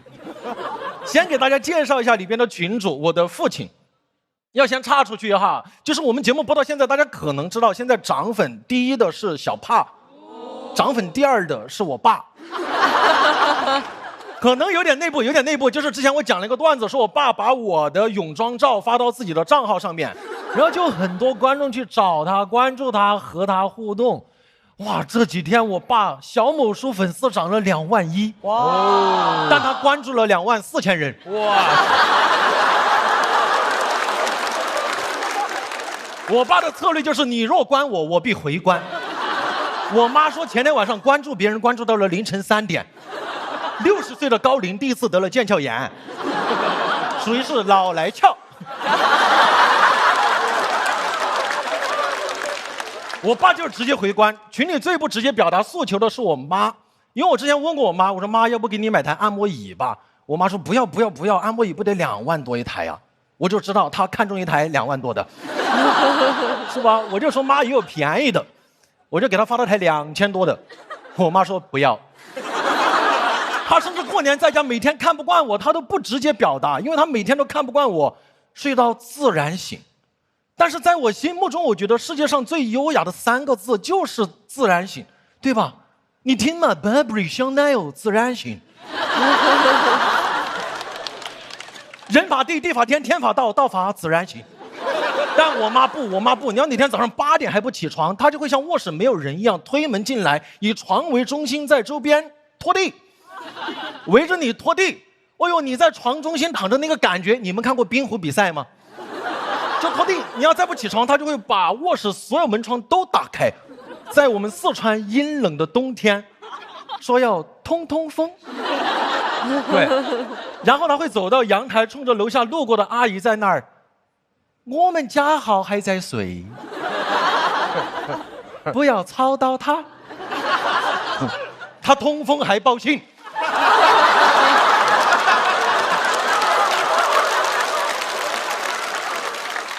这个群里最承载我童年回忆的是我外婆。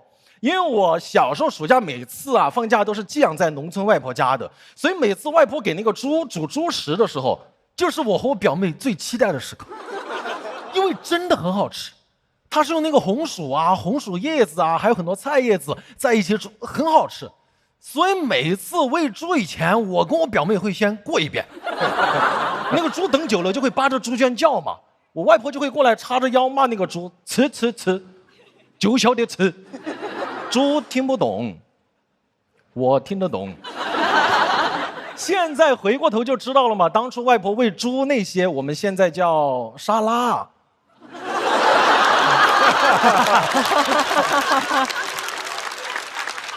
所以第一次有上海的朋友请我吃白人饭，问我什么味道，我说儿时的味道。他没想到你从小还是富养，我说哎，我们叫圈养。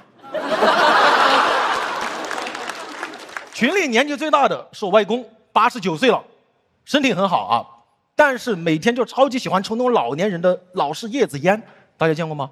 老年人老是卷烟叶子烟真的很难劝，因为他89岁了，89岁了，你很难告诉他吸烟影响寿命，对吧？你要说外公吸烟影响寿命，他肯定会说对头，少抽一口就要死哎。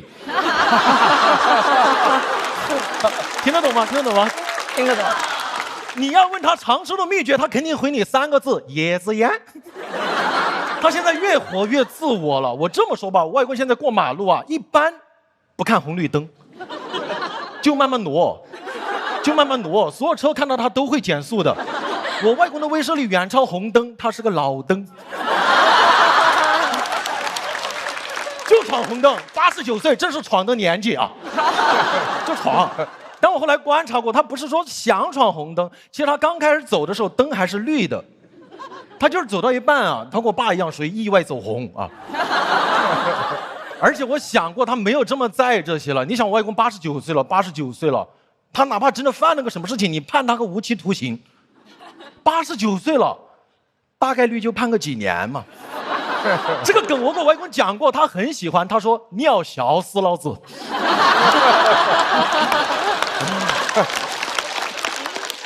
哎，他后面说句四川话，我慢一点说，看大家能不能 get 到。他说：“监狱头没得叶子烟，老子怕拘留4、5天就完了。”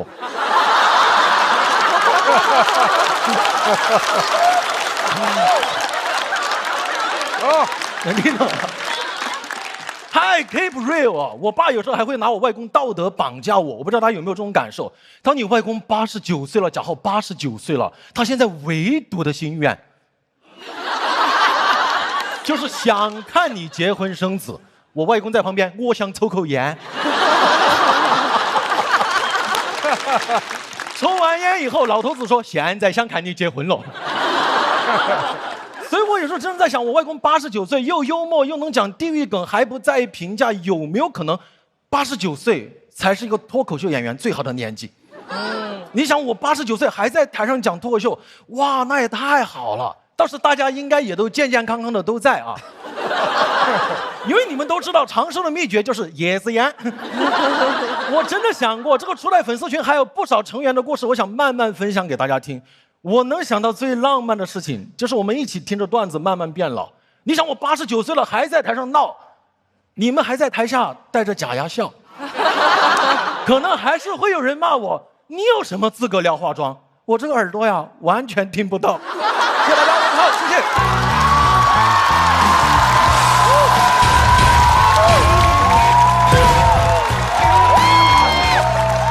贾浩锁票倒计时。谢谢大家，谢谢大家，谢谢。哇，贾浩，你这一季真的花了很多精力讲自己的家人故事。是的，因为讲了第一个之后，后面的人就开始有意见了啊。我爸最近涨粉有点太快了啊，我妈也开始运营小红书了，很吓人。所以其他人都在想红。没有，他们很享受跟网友聊天的那种感受。比方说，我妈她退休了，她在家里没什么事情，如果有人跟她聊会儿天，她就觉得哇，这个让她很开心。而且聊的是儿子，有可能。那不然聊什么呀？没有，我爸会给我，比方说几位领校员，我爸都悄悄就关注你们什么的。他昨天告诉我说四川话，看大家能不能听得懂。他说你晓不晓得昨天李宇春到上海虹桥机场了？他给我讲的，我说你要去接机吗？你看这个干啥？他的故事，尤其是家庭故事，我觉得很多人能在里面找到自己的家。对我爷爷一样啊，我爷爷也抽那个叫什么？你那个叶子烟，就是卷的。对，那个特别呛，是不是？那个烟太呛了，特别呛。我20多岁时还递给我一个让我抽，我说我不抽，我说为什么要抽？我爷爷说咱们家不能断了香火，然后。然后但是那个真的很呛，那个抽全屋都是那个味儿，是吧？那个味儿真的很呛。但是你看这家里人他就这么活过来了，就是温暖，对吧？就是温暖，就这么开心，因为他心里就觉得这是我的生活的一部分，就是那种感觉，没错，对，没错。而且贾浩啊，我觉得真的，上回我跟鲁豫老师我们还一块儿见面说了2句，就是我们觉得你特别努力，就是觉得他真的是一个真的很努力的人，就是我们看得出来，贾浩在台上，你看看那个星光四射，然后他那个好多段子，然后出的这种不同的这种感觉，我觉得都是他经过他自己不断的练习，而且无数的不确定才磨出来的。没有，因为其实背后所有演员都很努力，你要用最多的努力才跟他们匹配得了对手那个层级，所以对，我觉得没有大家的努力，今天晚上的比赛也不会这么精彩。对。而且贾浩后边讲了一个，他到89岁，然后大家也都是老观众了，一块儿来。哇！我之前还想过，如果我要是能80多岁唱歌，我一定唱那个《我要我们在一起》，因为那个歌到后边膝盖疼，哎呦哎呦，一块哎呦，一块倍儿疼的，哎呦，唱这歌。但是我觉得这都是一个非常浪漫的事情，是因为他对脱口秀有一种认真，对，认真多了才会有这份深情，就觉得我要干到死，我要干到老。贾浩非常非常认真，真的是这一点。他刚刚在讲89岁讲脱口秀的时候，你知道我脑子里面的画面是什么吗？我那个时候已经90多了，然后我还来当校友团，还来看，然后我旁边的可能已经100多了。这样，我觉得按照那个寿命的规律来说，大概率我这100多岁可能还在100多。然后那个时候看完了之后，还跟他颤巍巍的举起“浩哥真棒”。到时候我一定来，我一定说浩哥真棒。谢谢老师。来，让我们离开岁数这个话题吧。没事，可以。你也是讨厌啊！非说89干什么？你讲脱口秀。重点是，你看啊，4灯都亮了啊！你是怎么奇迹般的觉得这事儿跟你没关系的？你跟我不是同岁吗？我觉得我们在这个舞台上的所有注意力，都应该关注到优秀的脱口秀演员本人，真的，以及他精彩的表演上。但不知道他们本子为什么都关注到你这儿了？那是因为他们优秀啊！来了，贾浩，看一看，在贾浩的成绩出来之后，是不是上面的5位仍然那么坚如磐石？贾浩他的最终票数是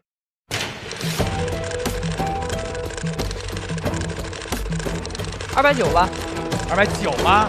哦，反正280以上得有了吧。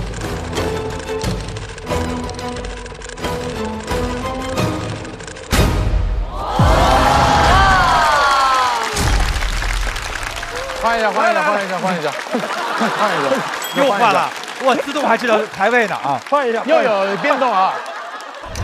贾浩，不用管上面那些人怎么换位置，因为你的位置在那儿。祝贺贾浩晋级总决赛！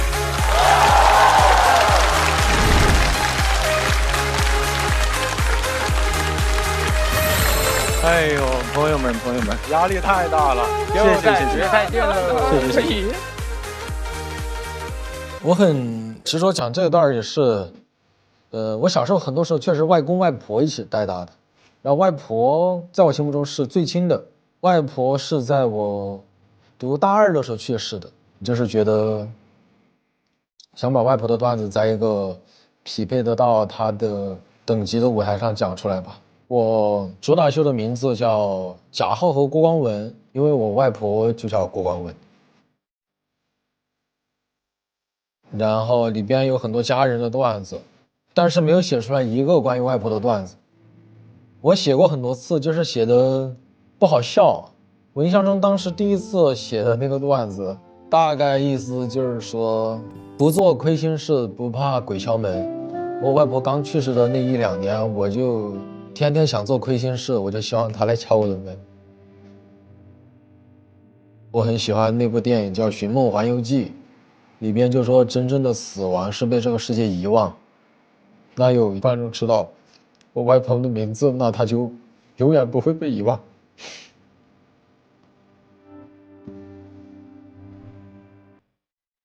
下面要上场的这位演员，我觉得我不用有任何多余的介绍，大家就是多开心、多笑、多鼓励，掌声欢迎毛豆来啦！毛豆来喽！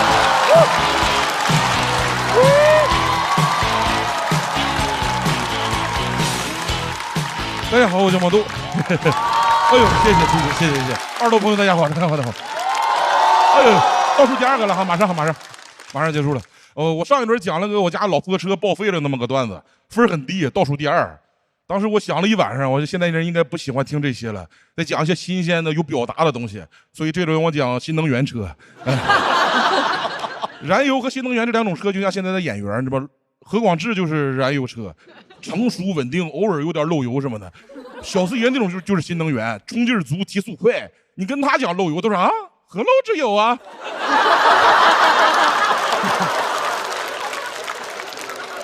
那阵看了很多那种新能源的广告，还是和以前的一样，都是夜晚一个大叔开车在森林里面来回转，然后一个背景音：成功男人的选择，掌控事业与理想。我要是他，我肯定不想什么事业理想，我就想问这山里到底哪块能有充电桩，能不能给我的理想充电？最后成功男人一下车，穿着西装，梳着背头，戴着名表，站在森林里面。广告结束，我说你看，我就说没电了吧。场景全都是森林、沙漠、悬崖，整得像动物世界一样，没有一辆车在南北高架上开的。我就觉得广告应该真实，早高峰要迟到了，哐哐摁喇叭。我说前面车里人死了吗？我撞死你啊！成功男人的选择。广告里只有男人是成功男人，小孩在里面像傻子一样，车在那开，小孩在后边。妈妈，这是飞机的头等舱吗？我说你看不着你爸在开车吗？这。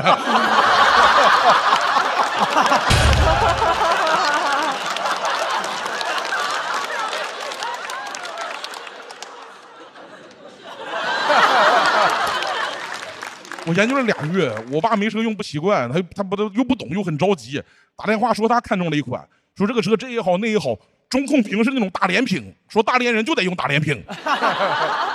我问他电池电量怎么样，他说太好了，我看了电池太好了，我得有10万伏特。我的老父亲想骑皮卡丘啊，我说10万伏特，我在上海一充电，外滩灯全灭了，东方明珠就剩东方珠了，原因不明。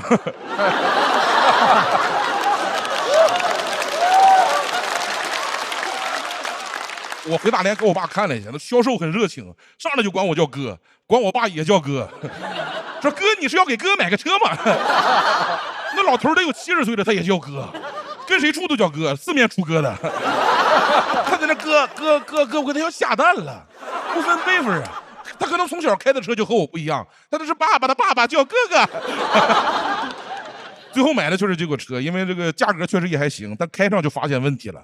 买的时候他跟我讲，理论上能跑500公里，我实际一跑不到400公里，冬天再一看不到300公里了，我哪有这么干的？我上饭店应聘厨师，我说理论上我能炒菜，实际上我只刷碗。要是冬天我连碗都不刷了。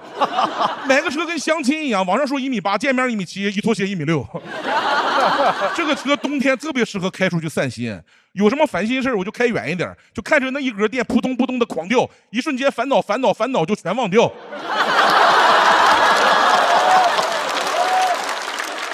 我妈打电话说你上哪去了？我说我离开地球表面了。买完还非得让我加装各种配置，什么零重力座椅，我以为能飘起来呢。就是有个板能让腿抬起来，说是新科技让身体感受不到重量。我这个新科技10几年前我就知道了，你腿一抬起来，双脚就离地了，重力就关闭了，聪明的智商就占领高地了。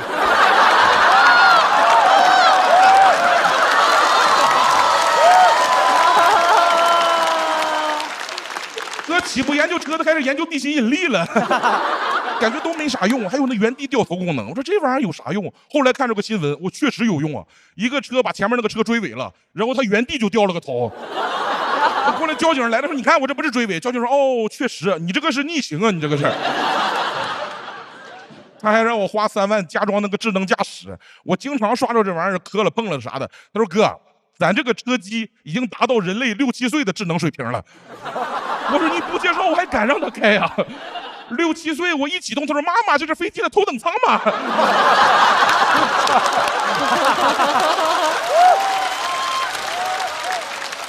我就说我爸燃油车开习惯了，他不一定能适应这个。销售说你让大哥开2次，大哥试2次智能驾驶就知道回不去了。我说啊，试个车给我试成单亲家庭了。而且现在车上还有那种冰箱、电视、音响、KTV， 感觉马上就要安马桶了。关键是这些玩意儿真费电呀！我要是都打开，我就可以唱着歌、看着电影，打开一瓶冰可乐，美美的等着道路救援把我拉到充电桩去。你要真喝冰的，你直接打开美团点闪购啊，30分钟送达，饮料还是冰的，用美团闪购花不了多少钱，但道路救援1次200啊！你别问我咋知道的。智能驾驶我就没装，我真的不太理解现在新能源车上很多那种配置，什么防疲劳驾驶提醒，就那个一个摄像头就对着我，用了1天我就给关了。我眼睛小啊，他就一直提醒我别睡了，别睡了，别睡了。我得瞪着眼睛开车，我像在京剧里面开车一样，哇呀呀呀呀呀呀呀！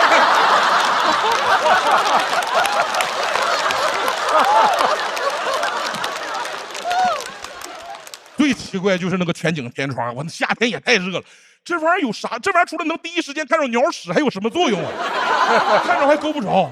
我说什么人需要这玩意儿？开车开一半突然想起来，哎，我好像一直都在低头赶路，好久没有仰望星空了。好文艺的驾驶员，夏天烫的那个座椅，我一坐上去，它就给我弹起来了。我确实是零重力座椅，我坐在上面有一种坐在市中心的感觉，这边当烫。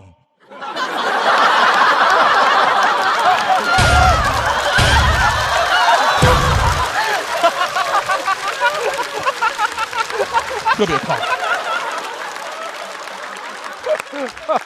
天窗更完了，那个天窗一摸得有60、70度啊！我本来个儿就高，我都顶上去了，烫得我一直得摆头啊，摆头还得瞪眼。旁边车一看，那胖子开个破车在这卖萌呢。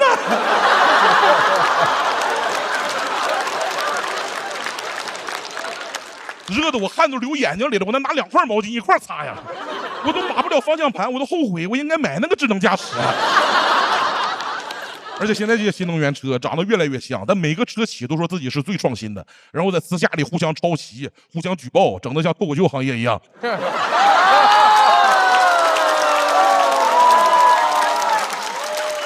创新是应该，加新的东西无所谓。但现在有的车给那个挂档的档把取消了，你知不知道？给放在那个触控屏上让你摁，说机械被时代淘汰了。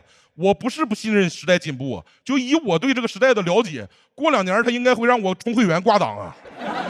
他要是让我看一段30秒的广告才让我倒车，我都不知道是我在倒车还是时代在倒车，你知道吗？完了，开始表达了。有点表达，有点，就点，就一点。虽然有这么多毛病的问题，他买的时候还是很开心的。当时销售说这个车要出新款了，现在要搞活动，上个月还卖26万，现在就卖20万，活动马上结束了嘛，我挺划算的，我就买了。果然第2个月活动结束了，第3个月出新款了，新款15万。还送2万赠品，我那个车2手连10万都卖不上了。我们第1代版本的车上有一行英文叫 First Edition， 当时我还不知道什么意思呢，现在知道了，就先买的是傻嘚儿。我说我提车那天他那么热情，走了哥，再见哥，有空常联系啊哥。现在听起来就是笨蛋，大笨蛋，超级无敌大笨蛋。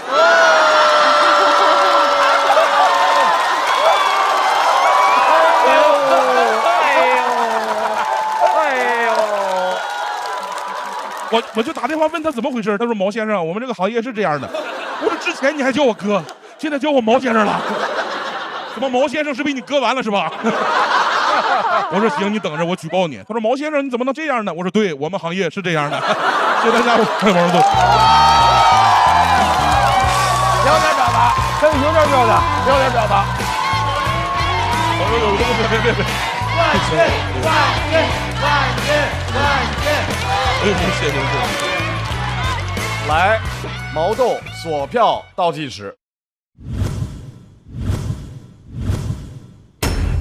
再次掌声送给毛豆。哎呦，谢谢老师。毛豆，刚才你上来就说了，上一轮因为你在讲爸爸的那个老车的故事，说那个分数比较低，那个比较低的分数对你有刺激。其实这整个一季度对我都有点刺激，就是不知道讲啥了，也是有点那啥。素材也是有点干，技术上也是有点干涸。您都讲成这样了，还告诉没有素材没技术呢，哇，真是好！这次哇，这个当唱啊，当唱简直太炸了，好玩极了哇！我现在脑子里面是缺氧的状态，就是刚才笑的，我永远想不到我会在张唱那个梗拍，但它实在太好笑了。而且说明这个烂梗如果做的特别牛，连鲁豫老师都会拍。其实当唱肯定是个烂梗，但这个烂梗太牛了，太牛了。而且如果别人用的话，未必有那个效果，但他跟这个梗放在一起的话，就格外的好笑。浑然一体了，对，是。哎呦，谢谢。但是我觉得，其实我特别理解毛豆，就是他这一季一开始讲到去参观什么木乃伊展的那个阶段，他是明显陷入到他自己一个相对焦虑的创作的一个，可能相对你自己来说比较艰难的一段时间。但是他这一段感觉已经完全轻舟已过万重山。哎呦，谢谢。毛豆这个人比较特殊，是每一场都能炸，我印象里没有不炸的，对。所以大家都说什么轰炸机啊、推土机啊什么的，说这个脱口秀能力。但今天我觉得连文本都是无敌的。虽然你也没试图非要传递什么上价值的东西，而且你上了一下又自己给破掉了，但是那个很可爱，那个点对，非常的精巧，真是无敌的好。对，是我印象里你最好的一次。哎呦，谢谢。哎，我觉得卢老师说的特别对，因为去年那个毛豆老说他到总决赛的时候，就老觉得到第2轮就有一种自我有点感觉差不多了那种感觉，是吧，毛豆？啊，对。但是我们希望今年，一定要加油，好不好？然后到总决赛上也能给我们炸中炸，好不好？特别棒啊，毛豆一定可以的，你相信你自己。哎呦，谢谢了。而且毛豆其实特别超值，你每一场的语速的关系，其实你是别人2倍左右的梗。对，就这个2300字，对。后边也别太实在了，省着点策略。我语速一紧张慢不下来，确实慢不下来。或者像我一样语速快但结巴也能多少一点字儿。对，能源车呀，就是这样也能少点字。来，我们看一看待定区是不是会继续纹丝不动。纹丝不动。他又换了。动起来，动起来。哎，5位，分没出呢。怎么就原地开始换位置了？等一下，动作筋骨，他把脸背过去，把脸背过去。来看一下，毛豆会不会让待定区纹丝不动？295、293、96。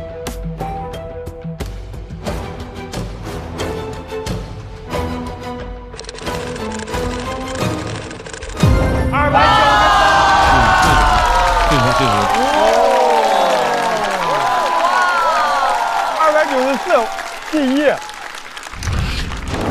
祝贺毛豆晋级总决赛！哎呦，谢谢！哎呦，谢谢！这不就来了吗？教你啥，对吧？还行，挺好。这整个这一季比赛，感觉比的都一般，就是不行。观众听怎么笑？我这边稿不太好，不太行，非常一般。演的也不好，非常不好，不喜欢。没有，今年比的都很不开心，都不满意。我就不是一个喜欢自己的人。在我人生大部分时候，让我随便换任何一个人的命，我都愿意。我不喜欢出汗，我也不喜欢胖，我也不喜欢自己脑子不好，脑反应慢，不喜欢我这个身体，也不喜欢我这个灵魂。你可以从我的段子就能看出来，几乎都是在骂自己。笨蛋，大笨蛋，超级无敌大笨蛋，这是不喜欢自己了。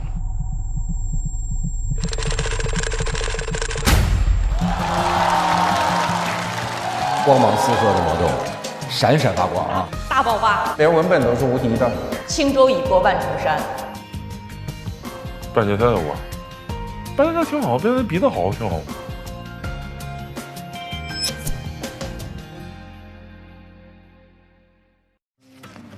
哎，咋了，毛头哥？看着这么热？哎，李文，哎呀，刚才我开我那个车过来，那个全景天窗又给我头烫了一遍。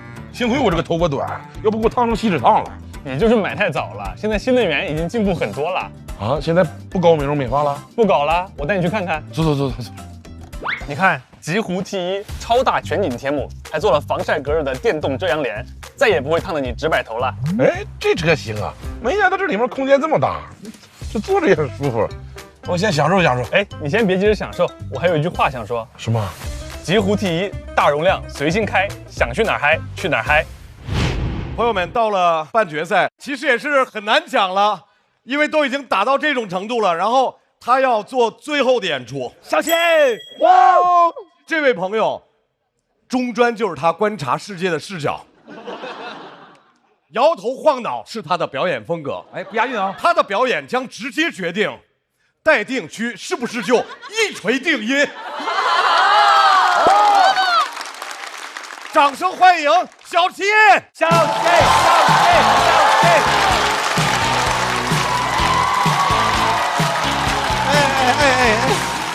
谢谢各位！哎，我还没有习惯你们这么热情。节目不播出了吗？真的有很多评价，有些好评，也有些锐评，说这小子晃得我头晕，跟个迎宾的气球人似的。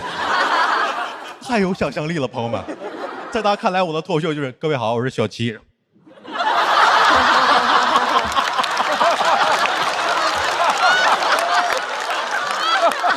谢谢各位，我小齐。我解释一下，我晃是因为我有 ADHD 注意力缺陷与多动障碍，啊，别怕，不传染。真的能确诊，太开心了，你懂？我之前一直以为我多动分神，然后情绪冲动，干啥啥不行，是因为没文化。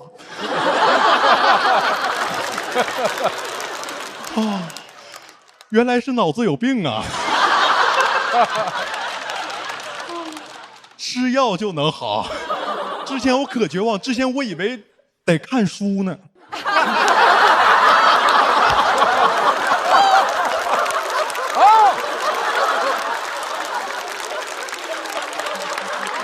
我小时候没人懂 ADHD， 你知道吗？家里就觉得我意志力不坚定，就教我克服困难，就一摔倒，我爸在那儿自己站起来，让我扶你。当时我特别疑惑，就爸，那你为啥要绊我呢？他一直这样，属于伴我成长了。但大家现在很包容，对吧？我朋友知道 ADHD 这个病有个症状，就干自己不喜欢的事情就会容易冲动、耍小脾气。然后我在耍小脾气的时候，他们开始夸我，说我特别棒。当时我想，原来有病跟有名一个样啊。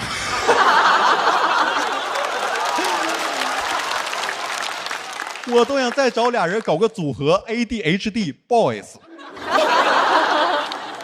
一上来跟着我左手右手一起。喜欢弟弟的粉丝别给我一般见识啊，我是精神病。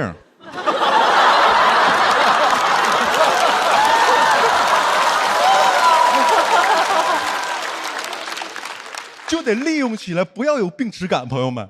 我现在都骗导演组，我说 ADHD 呀，必须进决赛。他们不信，真的很难受，情绪会冲动。比如一录节目在这坐6、7个小时，我一 ADHD， 朋友们，我要坐得住，我上什么节目啊？我上大学行不行？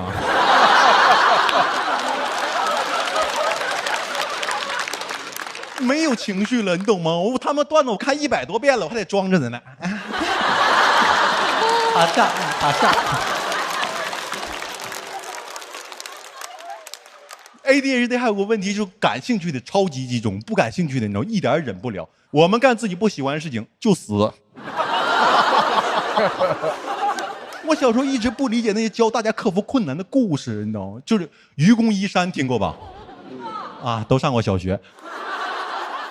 我一直觉得愚公就是一个 ADHD， 他就是爱挖山，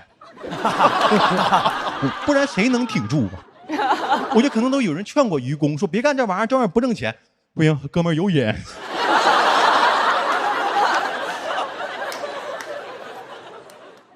闻鸡起舞，爱闻鸡。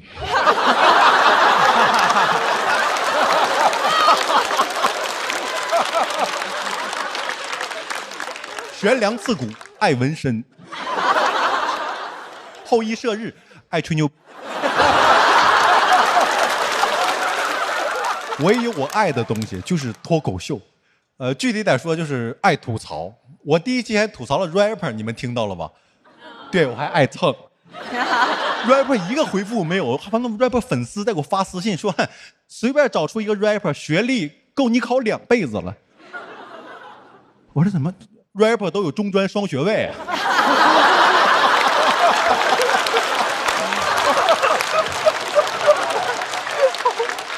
美容美发与汽车修理双修，唱的歌都是开着我的小跑车自己修的。我知道我不该吐槽他们，但我的吐槽都源于爱。我之前特别爱艾弗杰尼，你们认识吧？哦，他当时第一次在说唱节目出现，玩的那种最纯正的西海岸匪帮说唱，特别酷，特别反叛，一上来特别凶，跟个土匪一样。当酒精浸透你的神经。你们也没吃过好的。我特别喜欢这种小狗咬人这个劲儿，你知道吗？感觉有个 rapper 在对着你那种什么，初生狗犊子不怕虎。然后他居然为了上节目出了一首合作的翻唱单曲，叫什么？咱们工人有力量。我当时感觉很冒犯，我正经当过工人。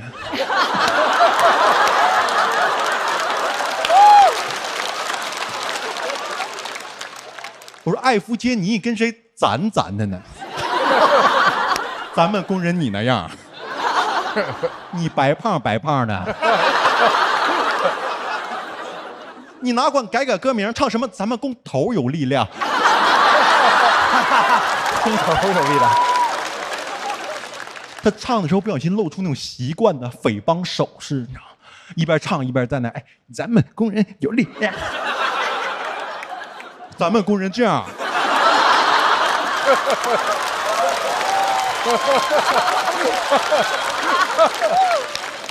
美国工人这样吧？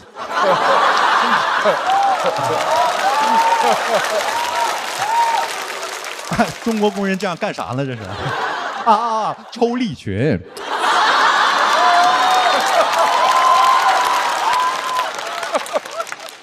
拿着我们的工具电钻，我们工人干活的时候跟 rapper 一个样啊，流水线上干就起范儿了，突然变，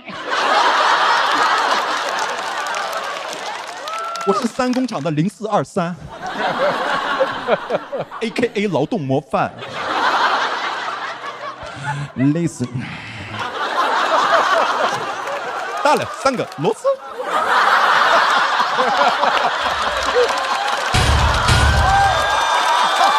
给面子。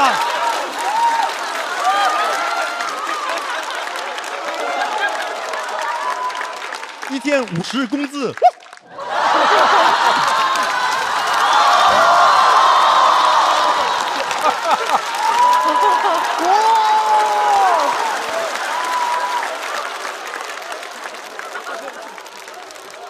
我工长不抽我，我工长得对着我脸跟我说，哎。hold up。我觉得肯定形势所迫，要不可能说从国外留学回来玩干死他的。啊，突然跟他经纪人说，Hey bro， 我想当 worker， 因为咱们 worker 有 power。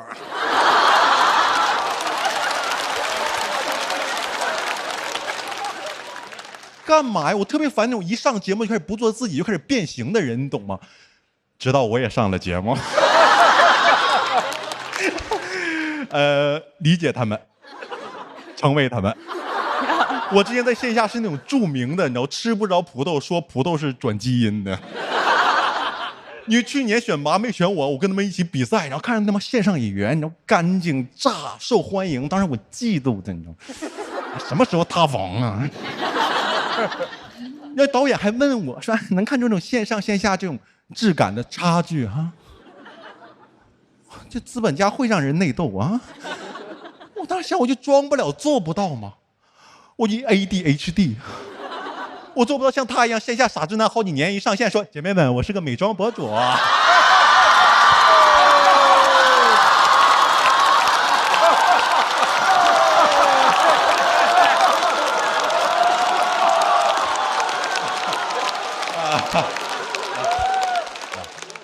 不能告诉你们是谁啊。咱也其实可以说，因为他已经完全听不到了。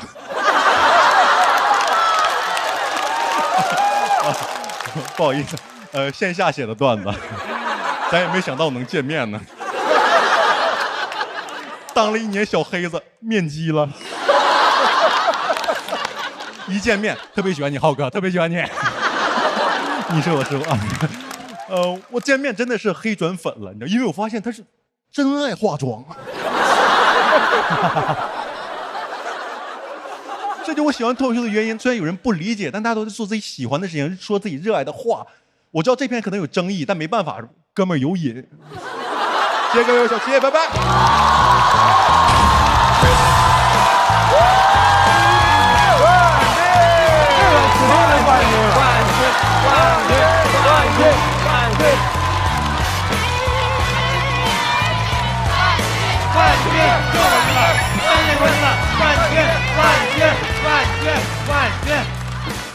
来，小齐锁票倒计时。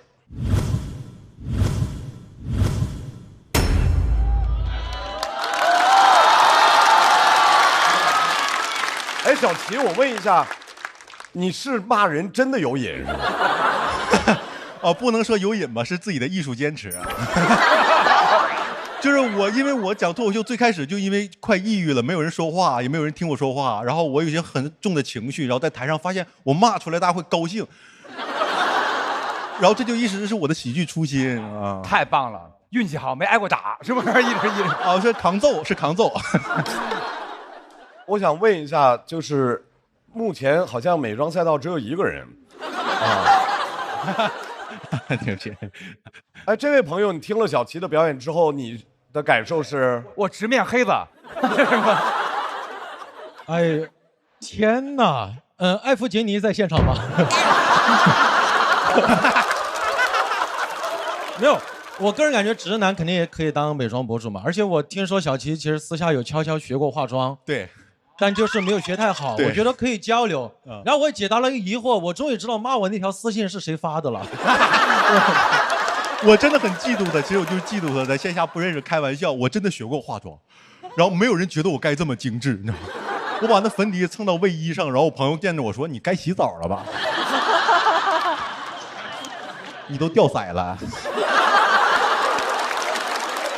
小齐其实在这个舞台上也经历了变化。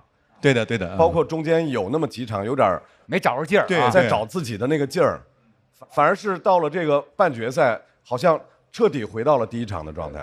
就还是大家对我的鼓励很重要啊，没压力了，没啥了，都到这儿了，都马上进决赛了。哎呀！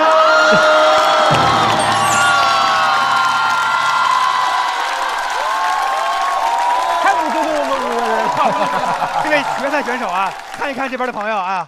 拜拜5个兄弟们啊！拜拜这个6位，他们还有6位啊！不好意思，不好意思啊！我觉得小齐要评价一下小齐的表演吗？我觉得我们的肢体语言是最好的表达，已经好到无话可说。谢谢。那我们看一看，待定区是不是就此大局已定？应该有悬念哈。是啊，有悬念。那怎么办呢？太好奇了，哎呀，这是谁呢？咱们是谁呢？谁呢？哎呀，好激动啊！这会儿我们关心的不是小齐的命运，我关心的是下半场的每一个人和待定区的人都有仇，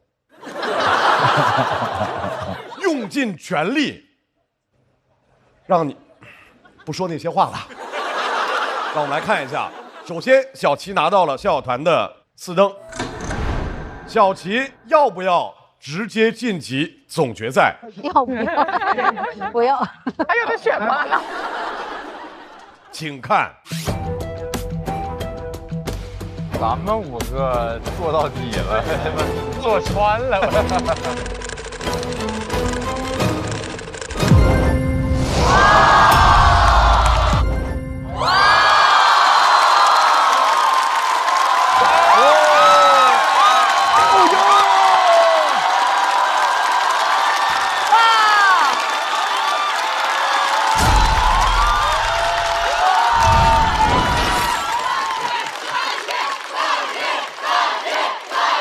掌声送给小齐，祝贺小齐晋级总决赛。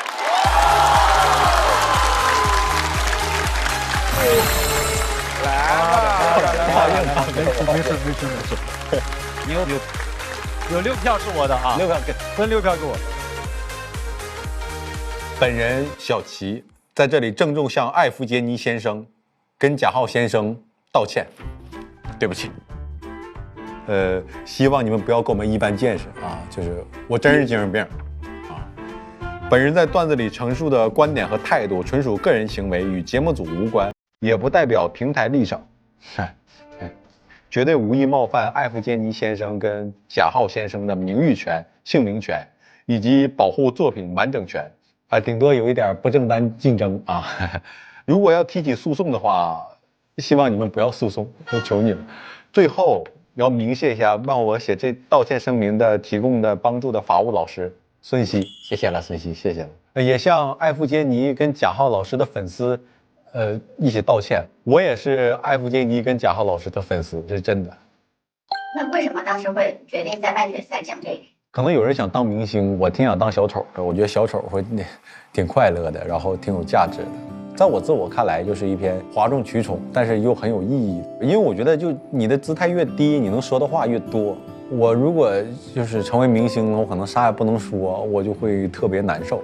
我觉得小丑是可以说一些怪话，观众说我不觉得你是榜样，但你给我带来快乐，我挺喜欢你的，就那种就 OK 了。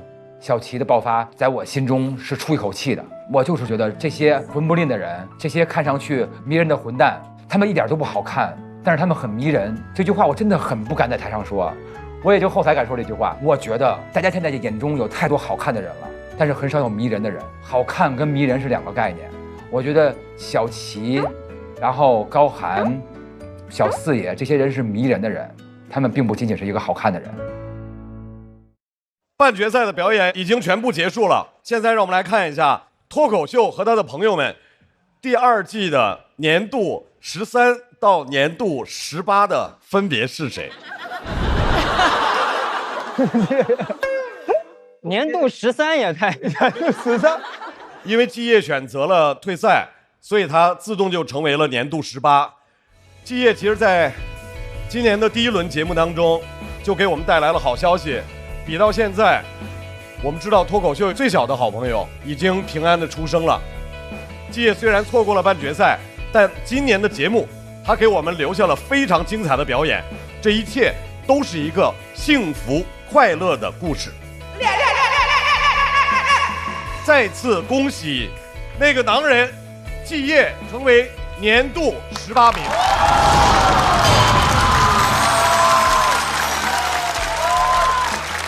季业也给这个舞台留了有话要说。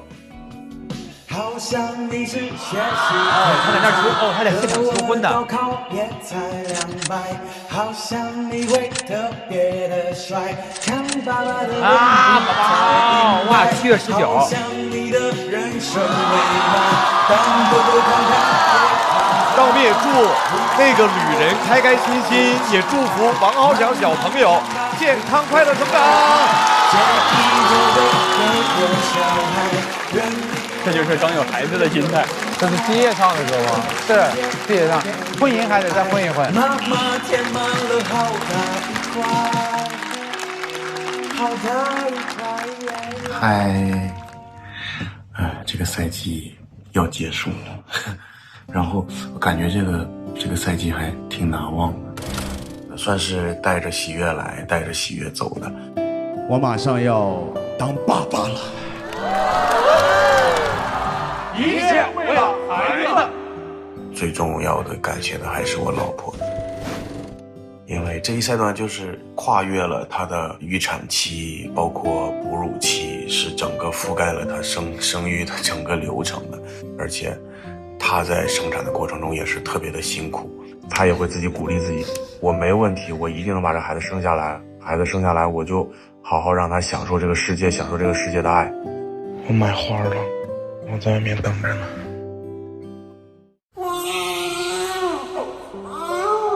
挺白净的，然后待会儿我们会有一个小牌给您。我觉得他第一眼就是你出来了，你把你妈哥折腾的够惨的。都说好话，打哈欠啊，你也该哈欠了。他很胖，就是8斤多，脸上已经肉乎乎的，很可爱。They so happy. Fog left early. I worked in the garden. 3本发音，孩子很喜欢，睡得很踏实。好想爱这个世界这句话，它代表了一种积极的心态吧。就即便这个世界不是很完美，但还是希望你能够积极的享受这个世界，享受身边人给你的爱和馈赠。很朴素、很简单的一个小道理。学会了吗？好想，你醒醒好吗？距离高考还有6000多天，你睡得着觉？距离脱口秀大会第20季还有6000多天，你睡得着觉？赶紧起来写段子，快！对着镜头说个再见吧。再见，拜拜，明年见。脱口秀和他的朋友们第2季年度第17名是张俊。今年的张俊为我们带来了突破级的表演，他的创作基于日常，但又重新解读日常，卡通夸张的呈现和一本正经的输出歪理，是他明显的个人风格，也是他对单口精神的坚持。谢谢喜欢张俊的朋友，你们做了非常棒的选择，让我们再次恭喜张俊成为年度第17名。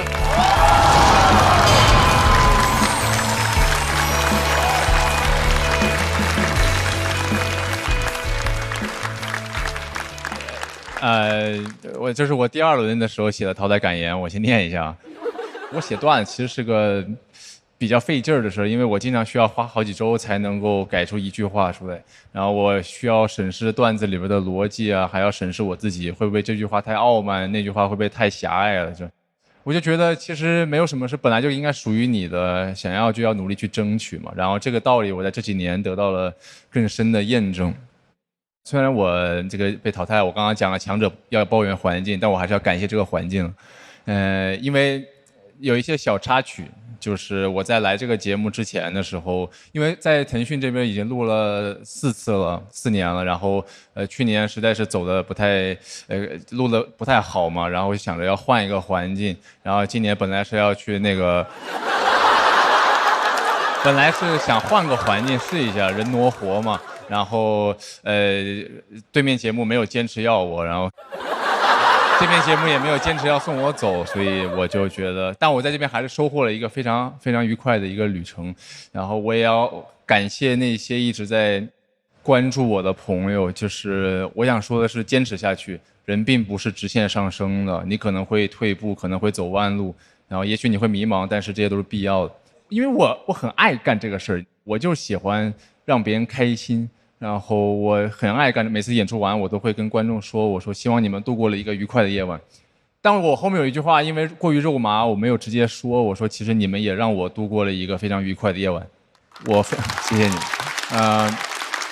最后这样，如果你有天赋的话，我觉得你就努力去兑现它。如果你发现自己没有天赋，但做这件事情让你很快乐，你就去做。最后我有一些人需要感谢一下，首先是节目的编剧袅袅海源、孟川程璐、放放六件套、罗哥、小马博洋，他们都非常好，谢谢你们，谢谢你们。名字有点多啊，等我一下，这是奥斯卡来的。我的好朋友张彩玲，然后孙书恒、雪冰、小罗、TXT 啊，对，然后还有建国，然后豆豆、大狗，他们都帮我 Seven 大老王、陈述、小帕，以及最后我要感谢福州福利社的 Jerry， 他给了我非常多的鼓励。保持谦虚，保持进步，保持敏锐，保持感恩。谢谢大家，我是张俊。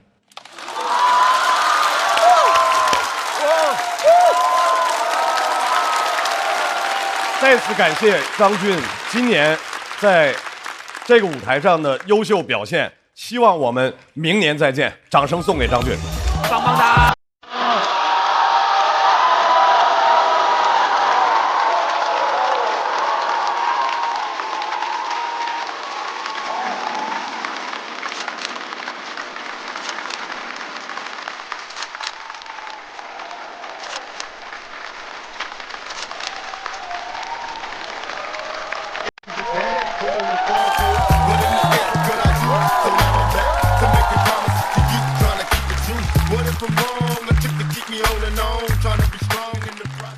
我没有那么贪心，就是在我最喜欢的段子里边获得了最好的认可，这是我觉得值得的事情。一季能有这么一个高光的时刻，对于我来说就够了。那你还会想要再获得这样的时刻吗？会啊，我会一直追求这样的时刻。他坐在后面抱怨：“我可是全国双一流驾校毕业的。”我想对过去几个月的我说，张俊，你不是一个能停下来的人，停下来的时候你会很累的，所以你不如就往前跑就好了。凌晨3点，我在河北的一片大地上跑步，开始下雨了，打雷了。我已经听见几十个人跟我喊加油了。哎，谢谢。我想问的是，灵感之神会不会一直眷顾我的好朋友韩大狗？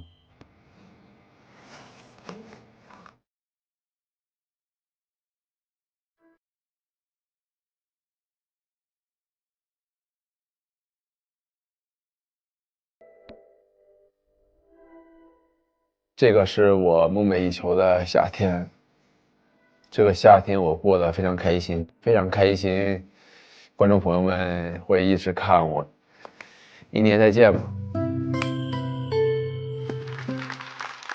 脱口秀和他的朋友们第2季年度第16名是高寒。高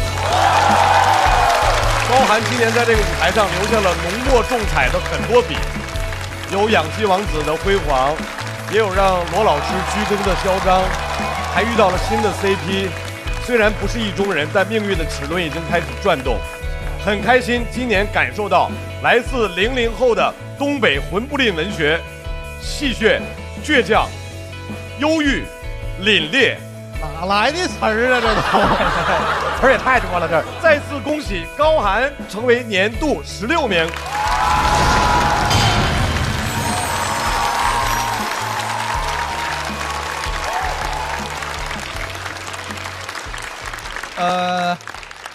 这个舞台给我的已经够多了，所以我啥也不说了，我接着走，拜拜，朋友们。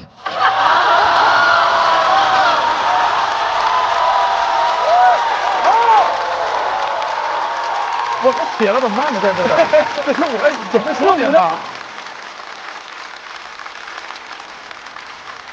再次感谢高寒今年的优秀表现，明年见，高寒。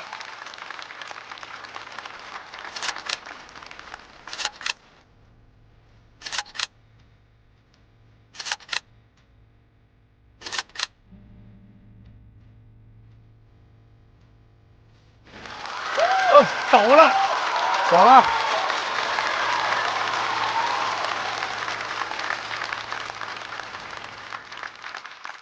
我想问题，这个世界是真的还是假的？打开，这也，我怎么一下翻到小4里？这是不是你们安排的呀？这也太巧了吧！这么巧吗？真的假的？我怀疑他放那个里面都放的是你的，但是我一看确实是只有那一页是。那其实我这段旅程是以抽到小世界为开始，然后以抽到小世界为结束的。也不知道从哪开始的缘分，你看吗？有这样的对手是我的幸运吧。脱口秀和他的朋友们第2季年度第15名是徐志胜。啊！一说到智胜，我们总会提到一个词，叫做回来。无论是出去拍戏还是录综艺，回来说脱口秀，对智胜来说就像回家，特别开心。看到智胜今年放下思想上的包袱，快乐回归，谢谢智胜，期待每一年都能在脱口秀舞台上见到他。再次恭喜智胜成为年度15名。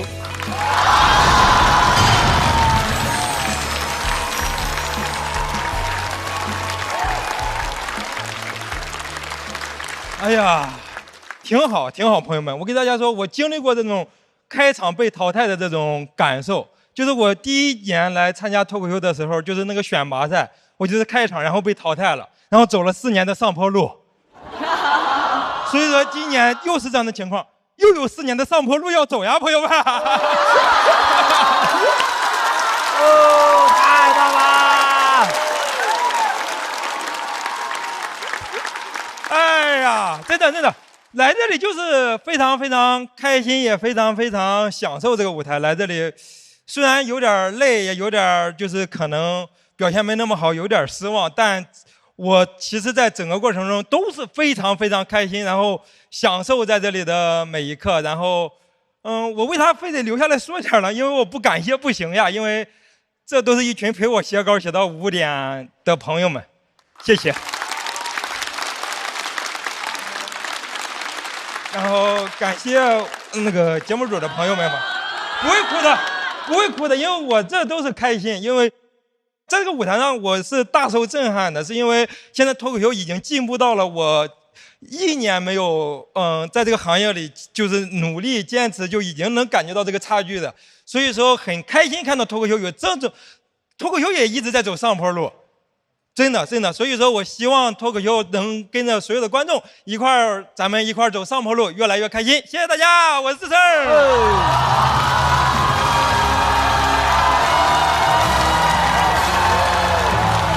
这是洗刷刷吗？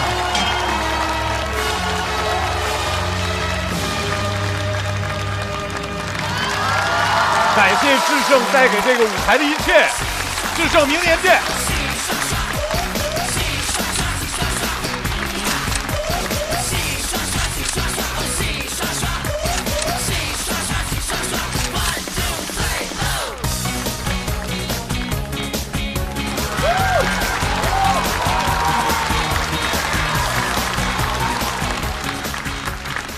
这是4季节目第1次没进总决赛，心情如何？我心情其实怎么说呢？我在这个台上其实看比分排名，我一直挺靠后的，所以自己觉得可能半决赛舞台对自己来说是一个最好的一个结束的一个方式，也是最体面的一个结束的方式。最后一场开放麦结束的时候，我给风兰哥说：“我说，我感觉这里才是结束。”把奖这里谢大家。而这个地方其实更多的是告别。你最后留给舞台的话是什么？开心啊！我真心觉得就是开心啊！我这一路走来都是在开心的，都是在收获的。让我们有请下一位徐志胜。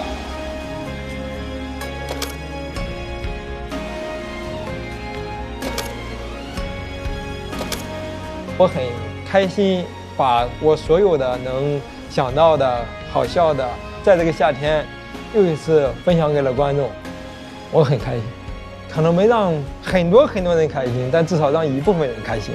这一小部分就是我这次脱口秀和他的朋友们的意义所在。我喜欢还能够给大家开心快乐的自己。可以给自己留一句话吗？你应该是让一些人笑了。脱口秀和他的朋友们第2季年度14名是哈哈草，是吧？说唱受的伤，他用脱口秀来疗愈。虽然在新说唱的舞台没有拿到链子，但人生从不掉链子。哈哈草，我们爱你的段子，也爱你的音乐，爱你对世界柔软的触觉，爱你用幽默拥抱生活。我们就是你的底气，请继续闪耀。好，谢谢。敷衍你，哎，开心。再次恭喜哈曹成为年度14名。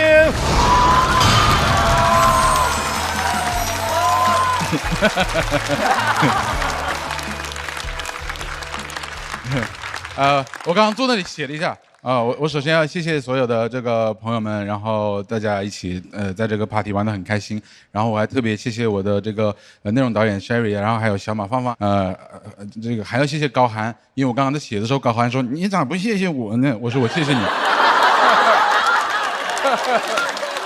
他自己很潇洒就走了，然后留着我在这里再 cue 他一次的这个。完了，我还谢谢孙世恒，因为我刚刚问他，高寒让我谢谢他，你要不要顺便让我谢谢？我谢谢一下，对。还有，然后我单独谢谢一下，就是我谢谢我家里面人，因为我这个出来比赛嘛，然后我的爱人带小孩子也挺累的，然后我的堂妹，我小孩的姑姑，小姑姑，她会经常就是在我家帮我带小孩，然后经常发那个视频啊什么的。每天夜里在上海，我想家了，我就看看孩子，然后就是我很喜欢脱口秀，然后我更喜欢这个朋友们，跟认识很多朋友很开心。谢谢漫才，希望漫才能够加油，然后还谢谢那个志胜啊、张俊，就是跟你们一起淘汰，就是很有面子。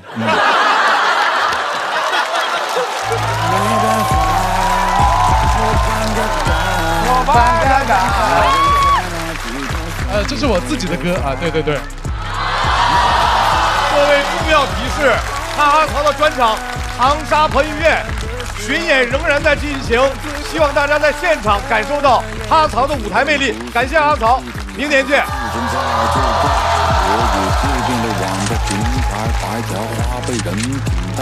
每次牵你个灌溉，路过贵的就躲开，镜里闺蜜我头都不敢抬，她全身是名牌。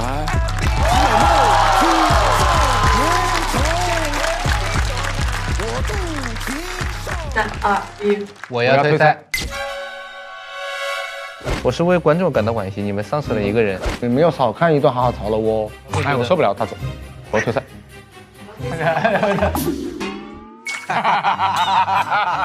还可以，挺好的。曹哥再不送就真走了，快送去。又想留不能留，才最寂寞。其实他不想走，其实他想留。走吧，走吧。可以，这挺好。这是算喜丧，这我们就挺满意的了。说实话，真的有点想家了。我是这个台上最后一个还赖在这里不去带孩子的爸爸了。今年的心情和去年相比有什么不一样吗？去年还有点想证明自己，今年呢就是放自己一马，是不是？证明自己这个想法其实是一个错误的想法，你向谁证明自己，对吧？就是去年上节目想着能走起来，结果被骂了1年的太子。我也迷失在节奏里了。一期现场挺炸的嘛，以为大家会像现场的观众朋友一样喜欢我。完了，我那个长沙彭于晏这个专场的评分，从9点几分就被打到了就是7点几分。我那段子我在节目上没讲过一个，我就是很委屈他们，心疼他们，我有点跟着我风评被害了。今年想去录新说唱，搞条链子，结果无理滔滔听了46秒钟就给我握手了。新说唱，我跟朋友说去采风，露个脸就行。但实际上呢，是准备到了半决赛的歌。人在追求梦想的时候，他是少不了挫折嘛。但不管怎么样，我觉得就做你喜欢做的事情。You only live once， YOLO，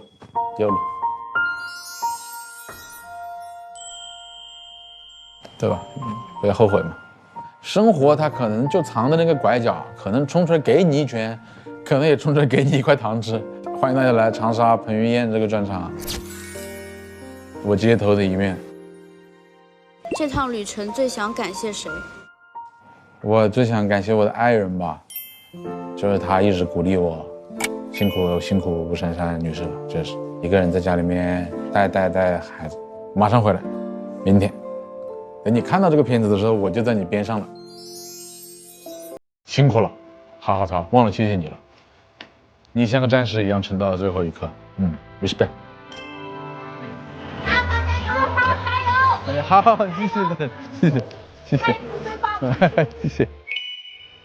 哈哈曹最牛，哈哈曹最厉害。跟哈哈曹接触过的人，无论是台上还是台下，所有人都觉得他特别好。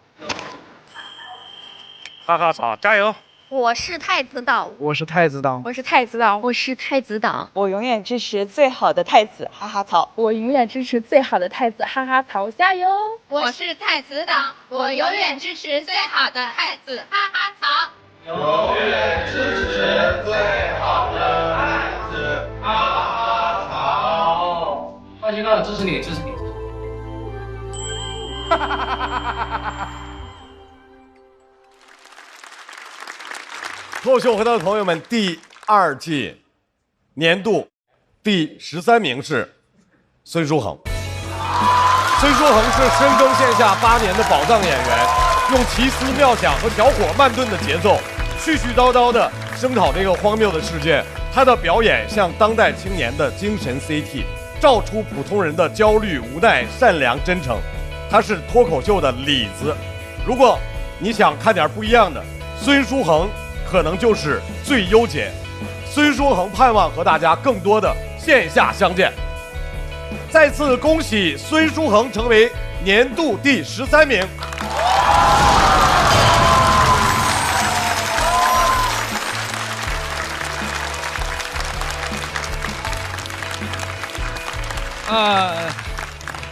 那个，大家能说好帅吗？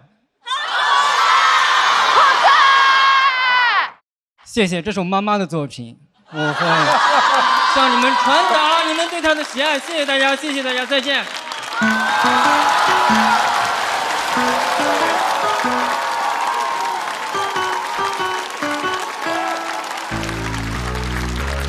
再次感谢孙书恒，希望明年再见。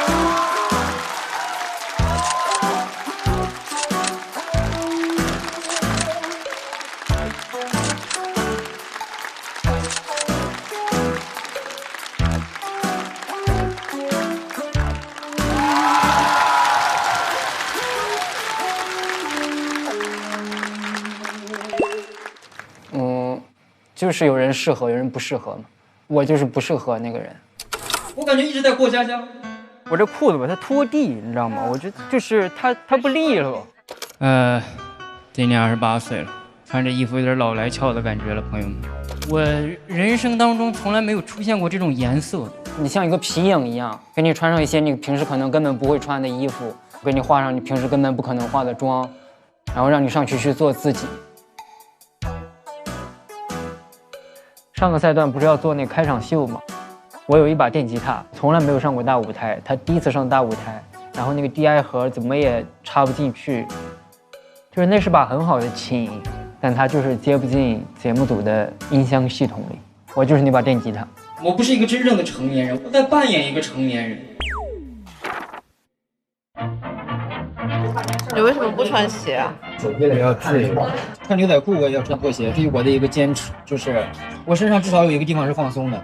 然后我今天是选择了一个全世界单口喜剧演员近几千场、几万场、几十万场演出当中测试出来的一个最合适的服装，就是黑 T 恤加牛仔裤。我是一名诗人，给大家带来一首诗朗诵。线下的他更野、更狂，超 life 型的演员。他就是个特别艺术家和有自己追求的一个人，对待脱口秀非常认真、非常用心的演员。他是我心中最符合单口喜剧精神的人。我现在离成为一个萨克斯大师就差吹响了，我跟你说。你最后还有什么想说的？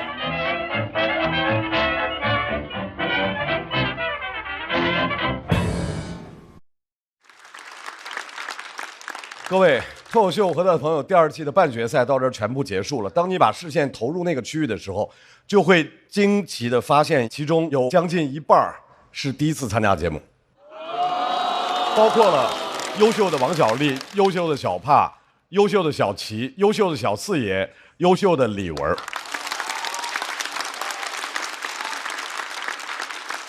太高兴了，脱口秀舞台上的新鲜血液不断。各位，美团闪购神速晋级快人一步。接下来我们来看一下本场晋级名单。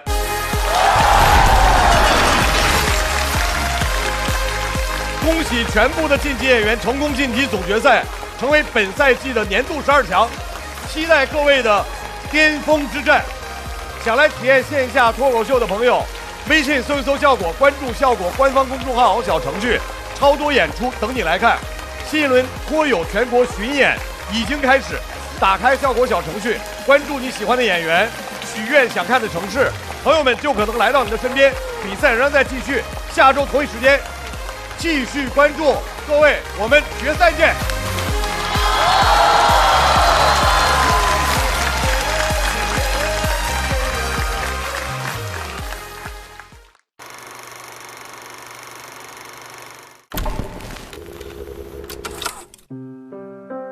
偶尔我就觉得自己说话非常没有意思，你会觉得自己这个言语无味，面目可憎。我时常觉得自己不够聪明，写出来的稿子不如人家好。因为我的长相，我足足有大概大半年的时间是不拍照、不照镜子的。别人盯着我超过3秒，我就感觉他要嘲笑我了。我觉得有时候我有点太社恐了。我有时候会去后台，我一推开门发现很多人，我就会立马把门关上，我就不敢在这种人多的场景当中出现。包括现在也一直是这样。我做饭经常忘关火，然后有一次我下楼准备去演出，然后一个老太太拦住了我，她说：“小伙子，那是你的屋子吗？”我说：“对啊，怎么了？”她说：“好像在冒烟。”我不喜欢我自己多想的时候不坚定，就是我不喜欢自己不坚定，不知道自己在干什么。看到你讲的东西在网上有人感同身受吧，感觉是一个有用的人，感受到被喜欢的时候，刚写出新东西来，我有一个特别好的灵感，那时候那一刻，在舞台讲脱口秀的我啊，我虽然看不见那时候的我，但我能感受到我在发光啊，我特别满意。就是我会在能产出一些东西的时候特别快乐吧，就觉得我还能给这个世界带来一些新鲜的东西。洗完澡照镜子的时候，皮肤好啊，然后你就看整个人就是那种，打了针一样那种。对，就反正就是整个人状态也很好，然后头发又是挺帅的，挺好看的。我最喜欢自己的时刻就是现在。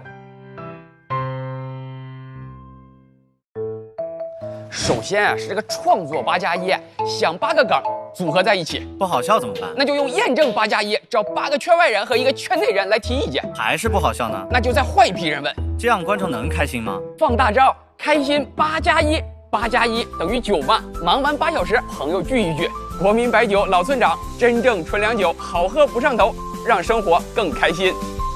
不开玩笑，美团闪购马上就到。感谢快乐不止一点点的下一代购物方式，美团闪购冠名播出。番茄是个宝，茄皇错不了。感谢约1颗阳光番茄在里面的茄皇联合赞助播出，让生活更开心。感谢国民白酒老村长特约赞助播出。宝宝内外强护，未来自会闪耀。感谢守护宝宝闪耀成长的 A2 紫药 HMO 婴幼儿奶粉赞助播出。大容量随心开，想去哪嗨就去哪嗨。感谢大空间的极狐 T1 赞助播出。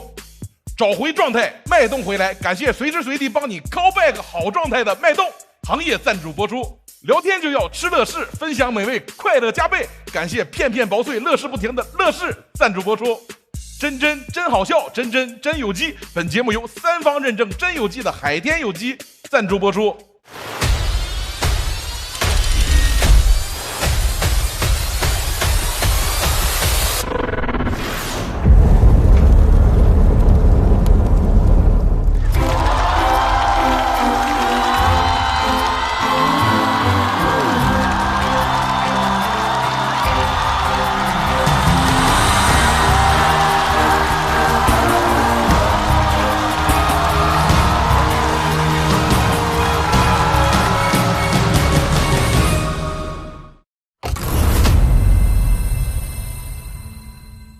欢迎大家来到朋友们和他的脱口秀第2季。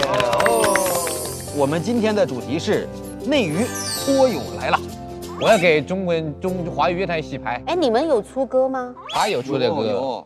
是否爱我就是乏味不堪，离开因为紧紧不想纠缠。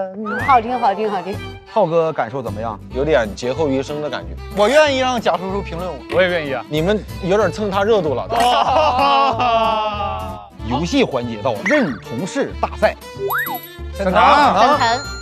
关晓彤。杨紫。辣目洋子。不是把名字补全了就算你对吗？李玟你也说说话呀！我不认识。下一个游戏就是谁是卧底娱乐圈版。开张。小卖部。辛苦。你抽了一张扑克吧你。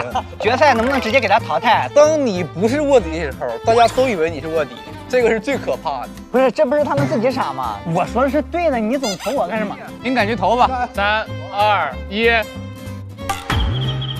你们是不是有病？急了。欢迎来到遇见他们，这是一场我和脱口秀女演员们的走心畅谈。成长过程当中，谁对你影响特别深？我现在回想起来，会有很多的角色，有好的影响，也有坏的影响。不同代际的影视坐标，毛尖老师绝对就是行走的 Deep Seek。经常也会有朋友问我，他说：“哎呀，你们写影评的很惨哦，看的时候是不是经常要记台词啊？”这种孩子没有那么用功啊，也不可能就是这么对自己刻薄。我最喜欢的名场面，乔峰、段誉和虚竹在天下英雄面前义结金兰，这也太美了吧！这个白娘子，她怎么能这么厉害，又这么美？她美到我想成为许仙。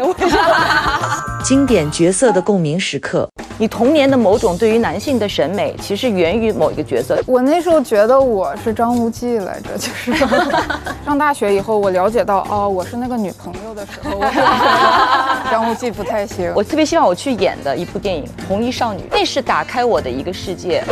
刻板大女主吐槽大会，一旦变成大女主，你就全部做的是好人好事了，把女主弄得就太无所不能了。张瑞芳老师脸，我觉得很好看。周芷若一发脾气，就她的美甲也变长了。赵敏就是为了爱放弃了她的一切。如果一个女性这么优秀，她需要特别的委曲求全，才能够获得某种幸福。女性真的要做到什么程度，你才能够被大家看到、记住？岁月不败美人，但是是不是岁月也不败这样的一些二货？他们一直屹立在这个喜剧舞台上。我其实不太认同什么岁月从败美人，我觉得美人是最焦虑的。还好不是美人，还好不是美女，都觉得松了一口气。幕后揭秘到现实创作。第一次我看到艳女这个词的时候，我之前都不知道有这个词。不管你做了多少年喜剧，大家是不是真的会笑？其实就相当于是认知吝啬嘛，这样有助于我去站队，有助于我去发泄。一旦简单下来，其实就是危险。我会很持续的担心我没有达成别人的期待，是要先成为国际巨星才能拥有这么平凡的爱情吗？就是那我要怎么办呢？是时候上台讲脱口秀了。不开玩笑，美团闪购马上就到，感谢30分钟好货到手的美团闪购冠名播出。番茄是个宝，茄皇错不了，感谢约一颗阳光番茄在里面的茄皇联合赞助播出。让生活更开心，感谢国民白酒老村长特约赞助播出。96倍乳黄金续航母源自护力，感谢 A2 紫药 HMO 奶粉赞助播出。大容量随心开，想去哪儿嗨就去哪儿嗨，感谢大空间的极狐汽车 T1 赞助播出。找回状态，脉动回来，感谢随时随地帮你 call back 好状态的脉动行业赞助播出。聊天吃乐事，分享更快乐，本节目由片片薄脆乐事不停的乐事赞助播出。真好笑，真有机，本节目由3方认证真有机的海天有机赞助播出。新一轮脱友全国巡演已正式开启，微信搜索效果小程序参与许愿活动，朋友们就有可能来到你身边。脱口秀和他的朋友们第2季每周5、周6中午12点，会员抢先看1周。衍生节目朋友们和他的脱口秀每周1 12点更新，遇见他们每周2 12点更新。SVIP 抢先看1天，还有超多幕后视频不定期掉落，记得准时追更哦。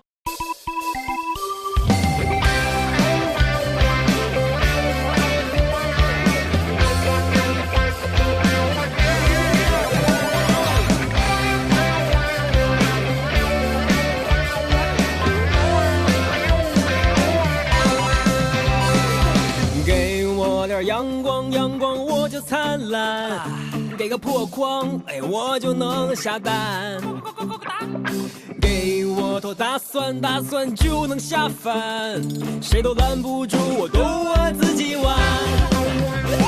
给我一个木马，我就开始旋转；给我一个主角，我就开始撒欢。给我一顿臭马，劈头有概念。哎，我反弹反弹反弹，哎，我反弹。天生就是自来嗨。原因留给别人猜，管他该来不该来，心不菜就不该打不败。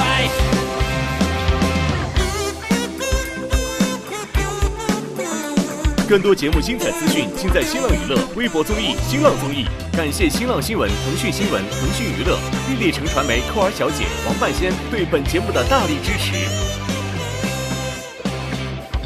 给我的颜色，我偏不看，给包鲜艳。